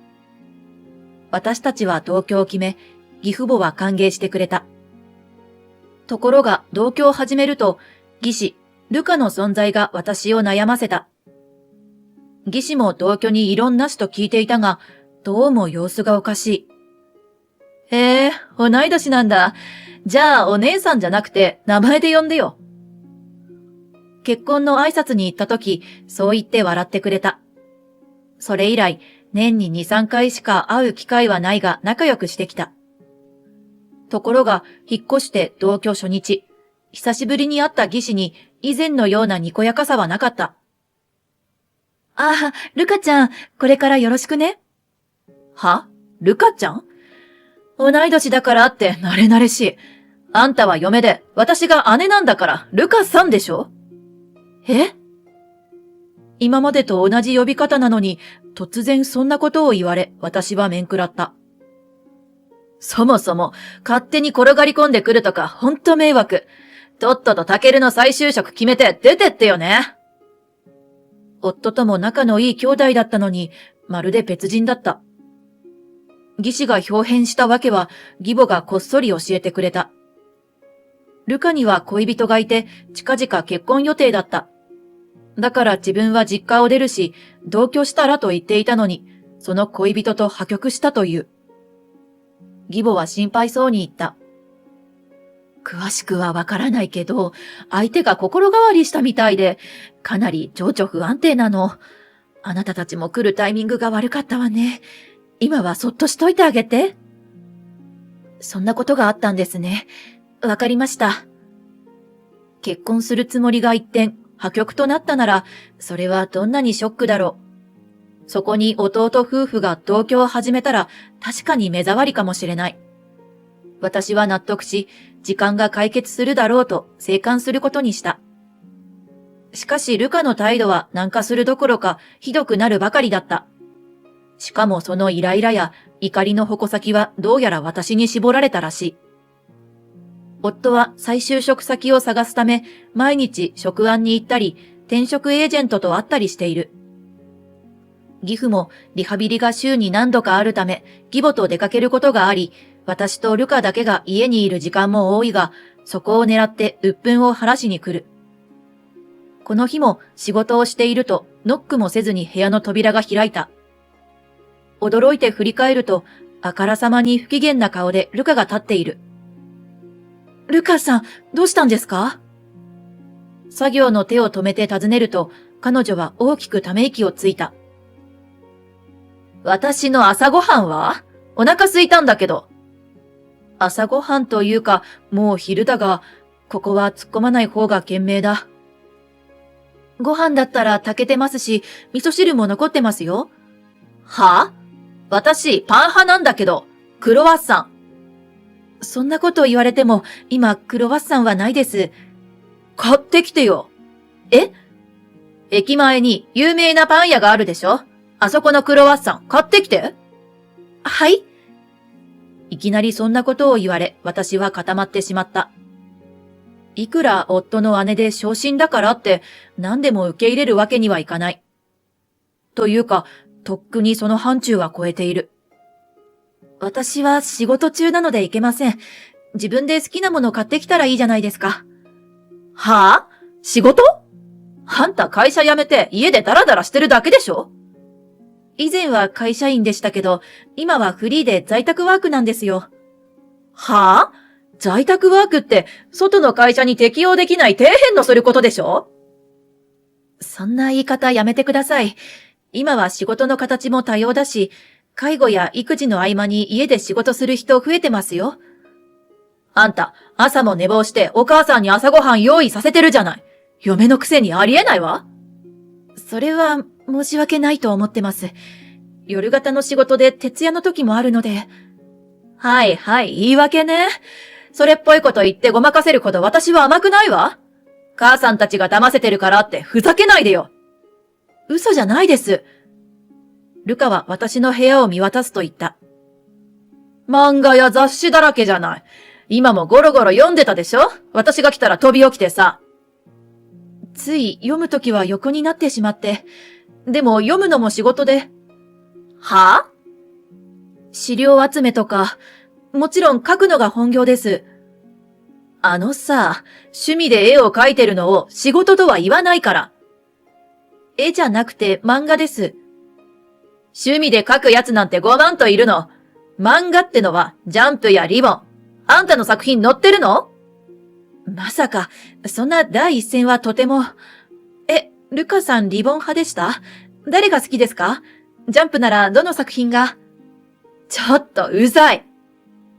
もしかして漫画を取っかかりにまた仲良くなれるかもしれないと嬉しくなって近づいた私をルカは勢いよく振り払った。漫画読むと元気出ますよね。推しが見つかれば毎日楽しいし、よかったらおすすめを。あんたと一緒にしないで。っていうか、何ごまかしてんのよ。結局遊んでるだけじゃない。私は本当に。あ、そうだ、これ見てください。私はとっさに書きかけのイラストを1枚差し出した。最近はほとんどデジタルで仕事をしているが、ネームや扉への下書きなど、まだまだ紙を使うことも多い。何よこれ。ルカが目を丸くして叫んだ。ん？あら、よく見ずに渡したそれは、主人公と彼氏が一糸まとわぬ姿でイチャつくシーンだった。今月のハイライトで、ここが勝負だと担当さんからも言われているところだ。なんなのこれ。いやらしい。一人で部屋にこもってこんなの書いてるなんて、やばい。あんたやばいわよ。やったから仕事で。うるさい。やだ、近づかないで。弟に隠れて浮気でもしてるんじゃないの？欲求不満ってことでしょ？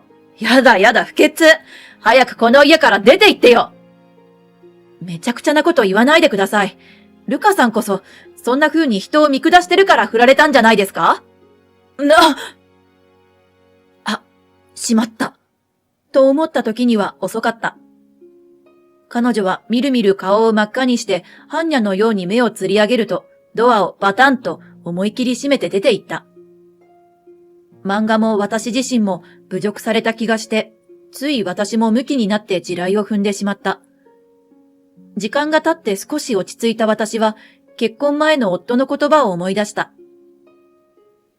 ミキとお姉ちゃん、同い年だから仲良くなりやすくていいかと思ったけど、姉ちゃんすごく負けず嫌いで、女友達少ないタイプだからさ、張り合われて大変かも。そうなの？でも、ミキなら仲良くなれそう。まあ、うまくやってよ。そう言って笑った夫の顔を思い出すと、自分も言い過ぎたかと少し反省した。お母さんからもそっとしておいてと言われてるのに。ちょっと尺だけど、頃合いを見て謝ろう。しかし、翌日からルカは私を徹底的に無視し、さらにきつく当たるようになった。義父のリハビリ通院がある日は、私が夕飯を用意するが、私の作った料理に対しても逐一文句をぶつけてくる。何これ、味が薄すぎ。味覚おかしいんじゃない？それに、何食べたいって聞かれたからお肉って答えたのに、魚を出すって、私に対する嫌がらせ？え？わざと義父母の前でそんなことを言う。実際はそんなやりとりはなかったのに。反論したかったが、心配そうな義母の顔を見ると何も言えなかった。義父だってリハビリを頑張って良くなってきているのに余計な辛労をかけたくない。ことを荒立ててもいいことなんかないと私は自分に言い聞かせ、帰ってきた夫にだけ愚痴った。ごめんな。完全に八つ当たりだよ。私も言い返さなきゃよかったんだけど、二人の時を見計らって嫌がらせしてくるし。ミキは悪くないよ。幸せそうなミキと自分を比べちゃって余計ひねくれてるんだろ。タケルは仕事探しどう？うん。それなんだけどさ、そういうことならチャンスかもしれないな。何が？ちょっと相談がある。ん？それから3ヶ月。相変わらず義士は私に冷たく当たり続けている。二人になると必ず。早くこの家から出て行って。あんたは部外者なんだから。目障りなのよ。あんたがいるとストレスでどうにかなりそう。と言い続けた。そんなある日、私は担当者との打ち合わせと取材のため一泊で出かけた。私も今後の仕事について相談したいことがあったし、最近はルカのせいでかなりストレスが蓄積していたので、とてもリフレッシュできる時間になった。ところが、充実した気持ちで帰ってきた私は、自分の部屋に入ろうとして驚愕した。部屋は空っぽになっていた。狐につままれるとはまさにこのことだ。一瞬何が起きたかわからず、立ち尽くしてしまった。はっと我に返り、夫との寝室やリビングを覗く。自分のいない間に何かあったのかもしれない。しかし、他の部屋に変わりはない。あ、お母さん、私の仕事部屋を掃除してくれました？え？いいえ。あの部屋は今まで通り入ってないわよ。何か大事なものを触ってしまっても困るし、掃除もしてないけど。ですよね。嫌な予感が胸をかすめる。私は家中探し回って最後に庭に出た。何これ？どういうこと？私は庭を見て呆然とした。そこには洋服や化粧品、そして大切な仕事道具まで私の荷物が散らばっていた。背後からクスクスと笑い声が聞こえ、振り返るとそこには嫌な笑みを浮かべるルカの姿があった。これ、ルカさんがやったんですか？そうよ。何も役に立たない極つぶしのくせに、自分だけ旅行に行く生意気な嫁なんていらないの。親切に荷物まとめといてあげたわ。昨日は雨が降ったこともあり、私の荷物は濡れている。大切なペンも試行錯誤しながら書いた下書きも。その瞬間、私の中の何かがプツンと音を立てて切れた。早くそれ持って出て行きなさいよ。役立たずの嫁がいつまで帰省するつもり？もう少し待ってもらえますか？来月には出ますので。さあ、やっといなくなるのね。来月からすっきり生活できるようになりそう。ルカはそう言うと、鼻歌を歌いながら出かけていった。私は急いで庭に私物を取りに行き、中身を確認する。パソコンを持って出かけていたのは幸いだった。それにしてもなんてひどいことを。振り向くと心配そうに義母が立っていた。ミキさん、それ、ルカがやったの？お母さん。それから半月後、今度はルカが2泊の旅行に出かけた。夫が商店街の福引きで温泉宿の宿泊券を当てた、と言ってプレゼントしたのだ。あら、もらっていいの？弟は気が利くわね。タケルももうすぐ役立たずの嫁と離れられてよかったね。何も知らない技師はそう言って勝ち誇ったように笑っていた。意気揚々と出かけていく彼女の背中に私はつぶやいた。さようなら。2日後の夜、ホテルでお茶を飲んでいると、夫のスマホにルカから電話がかかってきた。何度も鳴るが、夫が無視していると、今度は私のスマホが鳴り出した。来たわね。夫と目を合わせ、一つうなずいてから私は電話に出た。もしもしと発する私の声にかぶせるように、ものすごい金切り声が聞こえてきた。ちょっと、一体どういうこと？帰ったら家の中が空っぽで誰もいないじゃない！私はスマホを操作してスピーカーにする。ルカさん？どうしたんですか？こっちが聞いてるの。家の中に私の荷物しかないってどうなってるのよ。見たままですよ。私たち引っ越したんです。え？出て行けって言ったのルカさんでしょ？あんた今どこにいるのよ？言う必要ないですよね。タケルも一緒なの？もちろん夫婦ですから。お父さんとお母さんはどこよ？私たちと一緒です。なんで？ルカは間抜けな声を上げた。少しの沈黙が流れた後、彼女は上ずった声で私に尋ねた。どういうこと？まさか4人で出てったわけじゃ。ピンポーン、ご名答です。ふざけないでよ。ふざけてません。引っ越しってどこに？マレーシアです。マレーシア？すっとんきょうな声が響く。出発は明日なので、今は空港近くのホテルですけどね。騙されないわよ。どこにそんなお金があるっていうの？タケルも就活中で、今はみんな無職。うちの親の年金や貯金を崩して生活してたくせに。何笑ってんのよ。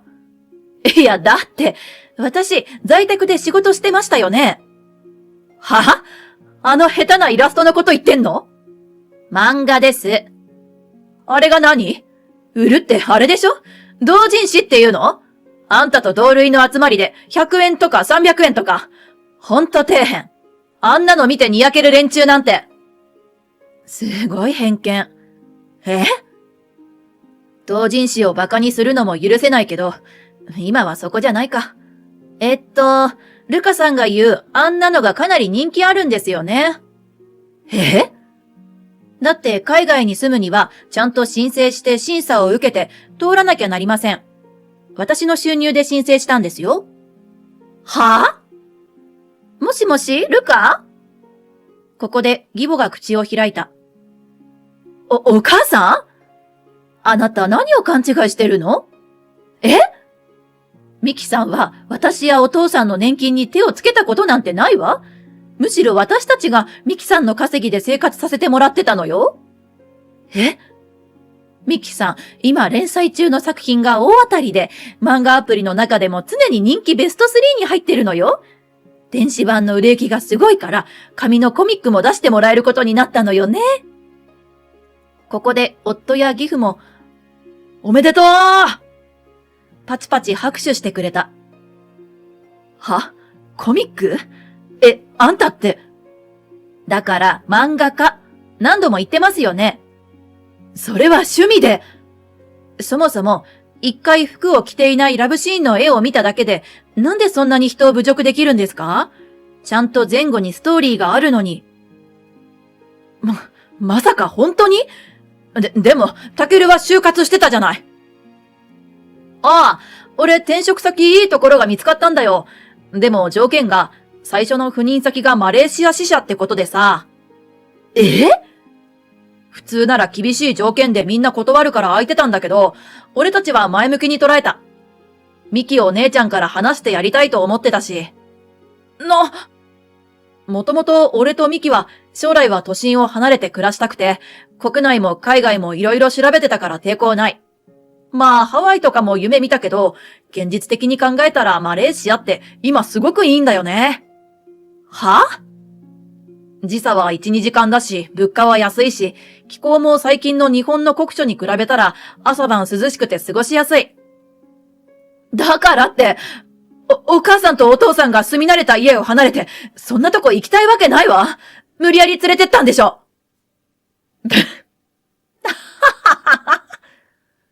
私たちは一斉に吹き出した。私たちも望んでいくのよ。ちょっと、お母さん？もちろん最初は心配だったわ。でも話を聞いているうちにワクワクしてきちゃって、お父さんもほとんど一人で歩けるようになったし。何言ってるのよ。騙されないで。言葉も文化も違うし、絶対住みづらいって。まあ、言葉はね、苦労もするでしょうけど、親日国で日本語を話せる人も多いのよ。日本人のコミュニティがあるのも心強いわ。そうですね。日本人は年々増えてますからね。私は義母と顔を見合わせてにっこりした。日本語同士でもコミュニケーション取れない人もいますしね、ルカさん。私のことを毛嫌いして話もまともに聞いてくれずに攻撃するばかり。だから仕事のことも私の収入で暮らしてたこともわからないんでしょ？私たちもミキさんにそこまでひどい言動をしてたなんて知らなかったわ。それで余計心が決まったんだ。お前は介護も家事も手伝わないのにミキさんを追い出そうとしてたなんて。義父も言い添えた。お父さん？病院だってあるのにどうするのよ。もう病院でのリハビリは終わったんだ。行っても行かなくてもいいんだよ。定期検査の時は帰国すればいいんだし。マレーシアは年間滞在義務が90日以上ですからね。行ったり来たり余裕でできますよ。ありがたいなぁ。夫から転職先の相談を受け、私たちは海外移住を決断した。私の仕事にも大きな問題はない。義父母も誘うと最初は戸惑っていた。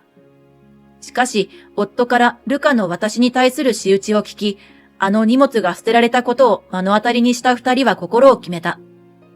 それに純粋に興味を持ったようだった。年齢を重ねても何かにチャレンジしたり、新しいことを楽しむ気持ちがあれば人生は豊かになる。義父母の姿勢を見ていると本当にそう思う。それからは各自ルカにバレないように荷物をまとめ準備を進めていた。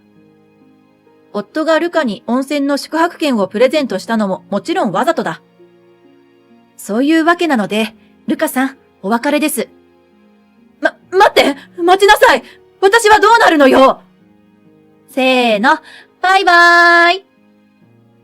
半泣きのルカの声を遮り、最後はスマホに向かってみんなで声を揃えた。半年後、義父母が用事があり、一時帰国すると、ルカは一人寂しく実家で暮らしていた。光熱費や食費、生活費のため、しぶしぶバイトをしているが、すぐに職場で揉めてはやめての繰り返しらしい。町内会や近所の付き合いもあるが、今まで何も参加してこなかった上、義士が家族を追い出したと噂になっているため、白い目で見られている。とはいえ、他に行くあてもない。家が荒れていた上、会うなりお金を無心してきたルカに、義父母は、ここに住むなら、ちゃんと掃除も管理も、町内会の仕事もすべてやりなさい。できないならこの家を売る。家賃がないだけありがたいと思え。と通告してきたそう。私はパソコンで漫画のデータを送って順調に仕事をしているし、必要があれば帰国もする。夫も最初はコミュニケーションに苦労していたが、徐々に人間関係を築いて仕事にも慣れてきたようだ。私もマレーシアに連れて行ってって追いかけてきたから巻いてきたわ。土産にタマリンドカレーのソースを置いてきたよ。そう言ってお茶目に笑う義父母は日本人コミュニティで同世代のご夫婦と友達になり楽しく生活している。それにしてもタマリンドカレーとは、あれは激辛だ。日本の辛口なんて目じゃない。ルカさんって辛党なんですか？いいえ、甘党よ。義母がそう言って片目をつぶり、私たちは4人で笑い合った。